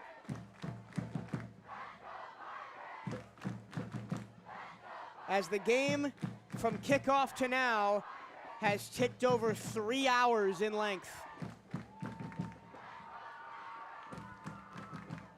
Pine Ridge trying to get into field goal position to give Evan Boyle a chance to give them the win. Down by 2. 1 minute and 21 seconds remaining. They're at their own 41-yard line facing a third down and 7. And Alan Johnson has all of his players in a huddle and sends them out onto the field of play. Remember, we have seen no Chaz Williams tonight. You can hear the student section. They're down there in front of the band, the listeners left. Third down and 7. Snap to Robinson. Off the edge. Pressure coming. Robinson escapes to his right. He throws it back across his body. It's tipped. It's incomplete. It bounced off a couple of Atlantic Sharks. Was almost intercepted, but it is incomplete. That was a tightrope act by Isaiah Robinson. It looked like he was going to go down in the backfield for a sack. He extended the play. He threw it across his body over the middle looking for Jalen Brown. It would have been a first down towards the Atlantic 45, but Brown could not hang on. There was pressure from Terrian Edwards, the defensive back for Atlantic. I think Jarius Hawkins was also in there to try and break up the play. And they broke it up successfully and almost picked it off. It got batted around a little bit. And now on fourth down, they've got to go for it here with 1:11 to go. 4th and 11 from the 41. You thought the Atlantic fourth down was big a couple of minutes ago. This one could potentially be 4th and ball game for Pine Ridge. Let's see what they dial up here. Atlantic's going to only have 3 down linemen, but 4 linebackers out there, and 1, 2, 3, 4 in coverage. On 4th down, they're going to set up a screen. They're going to do a double pass. Xander Wilson back, incomplete. He was firing it way down the left-hand sideline. He was looking for Jaquan May, and it was knocked out of his hands by Terrian Edwards. The Sharks take over on downs. Pine Ridge has 1 timeout left and 1:03 to go. I'm not too hot on math, but I think that might just about do it. The Sharks are jumping and hugging on the far sideline. The Atlantic band is just fired up their instruments.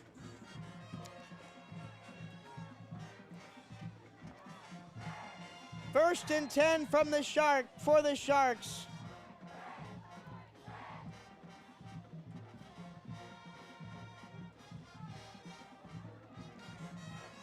With 1 minute and 3 seconds.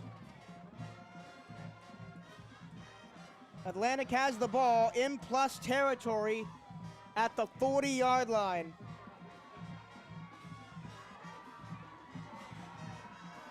And I expect them just to run.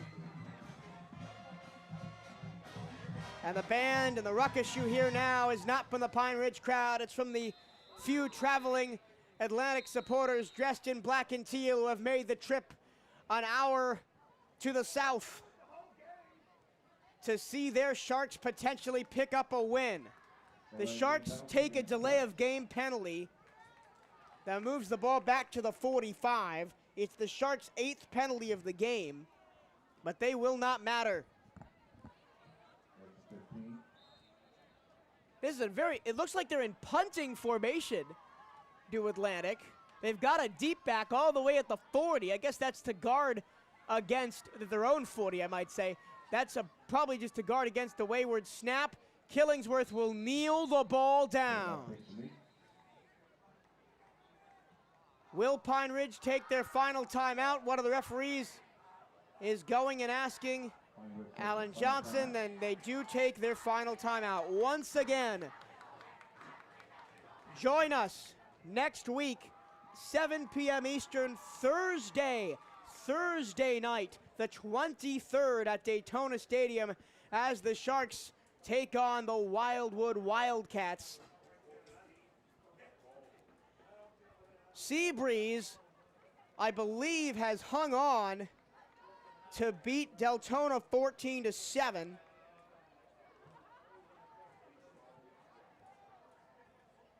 Seabreeze hangs on 14-7 in overtime to beat Deltona in the other game tonight in Class 5A District 7. As Killingsworth is gonna get set to kneel the ball down again. He takes the snap, he kneels it down.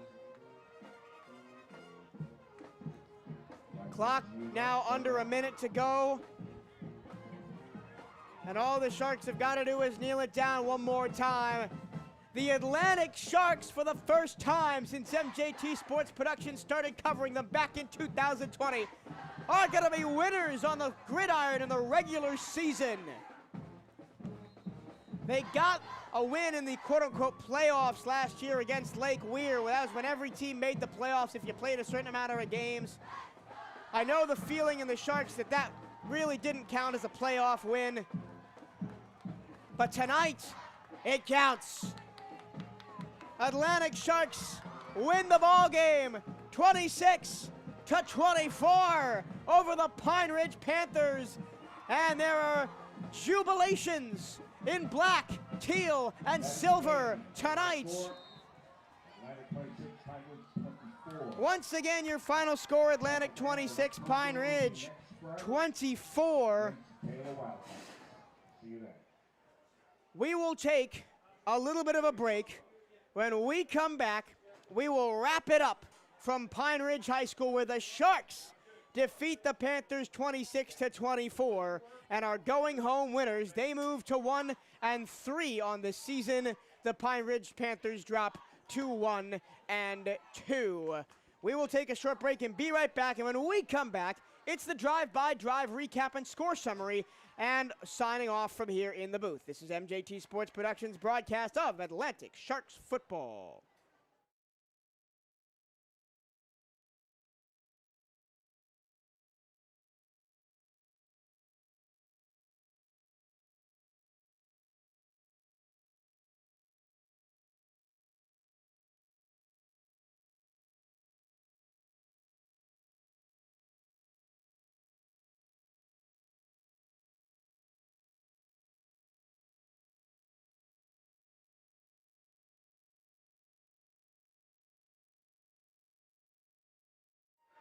Welcome back to the football field on the campus of Pine Ridge High School. Your final score, the Atlantic Sharks 26, the Pine Ridge Panthers 24. And for the first time since 2019, the Atlantic Sharks are victorious in the regular season, and they do it in a district game as well. Here's your drive-by-drive recap summary of the scores. The Panthers opened the scoring in the first half. They started with a dominant running game that went 74 yards down the field in 8 plays, capping it off with a 1-yard run on the jet sweep by Josiah Robinson.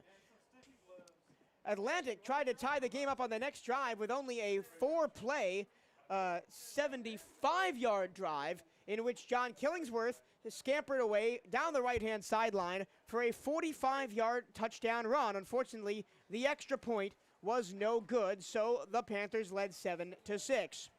The Panthers then immediately responded on their next drive to close out the first quarter and start the second, ending a 9-play drive with a 35-yard field goal by Evan Boyle. Then the scoring dried up until the end of the half. Turnover on downs by Pine Ridge, a punt, and that was the end of the first half. In the second half, Atlantic almost let this one get away with them. Up 13. Oh, excuse me, I missed an Atlantic touchdown. With 7:38 to go in the second quarter, Atlantic capped off a 7-play, 84-yard touchdown drive with a 17-yard touchdown run by Dennis Gaines. That was the end of the half. In the second half, Atlantic started up 13-10, but they shot themselves in the foot early when trying to go for it on 4th and 1 near their own 30-yard line. The snap went over the head of quarterback John Killingsworth. He was able to recover, but it was inside his own 1, and the Panthers, took over on downs, and it was only a 1-play, 1-yard touchdown run from the quarterback Isaiah Robinson. The Sharks continued to shoot themselves in the foot after they fumbled the kickoff return. I'm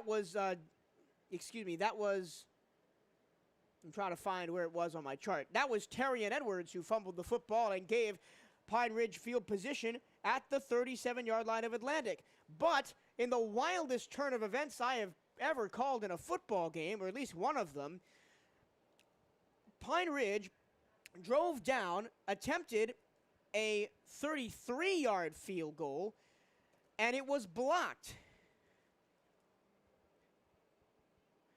And the block caromed right into the hands of guess who? John Killingsworth, who took the ball and scampered 80 yards down the sideline, outrunning everybody on the Pine Ridge defense for a touchdown. And that was really what turned the game for Atlantic. Pine Ridge then fumbled on their next possession to give the ball back to Atlantic, and on 3rd and 15, Killingsworth, 3rd and 15 from the 20-yard line, from the Pine Ridge 20-yard line, John Killingsworth scrambled to his left, continued to keep the play alive, and launched a ball into the back of the end zone, and he was bailed out by Dennis Gaines, the running back, for his second touchdown of the night, this time of the receiving variety. A 19-yard pass touchdown, the first of the season for the Sharks. That put them back on top 26-17. But it was not all plain sailing. After another Pine Ridge fumble that gave the Sharks the ball on the 1-yard line, the Panthers were on the Atlantic 1, but the bad snap was fumbled and recovered by the Sharks. Unfortunately, trying to avoid a safety and get out of their own end zone, Killingsworth tossed it up and threw a pick 6. That was returned by Sincere Small, 20 yards to the house down the left-hand sideline, and that made the score 26-24. A couple of tight possessions ensued, but Atlantic's defense held on a couple of 4th downs, and Pine Ridge was not able to get into field goal position to try and win the game off the foot of their kicker, Evan Boyle. And that gives you your final score of Atlantic Sharks 26, Pine Ridge Panthers 24. Once again, thank you so much for everybody who has listened to the ball game tonight. I have been Michael Trevillo saying so long and see you next time from Pine Ridge High School. Good night.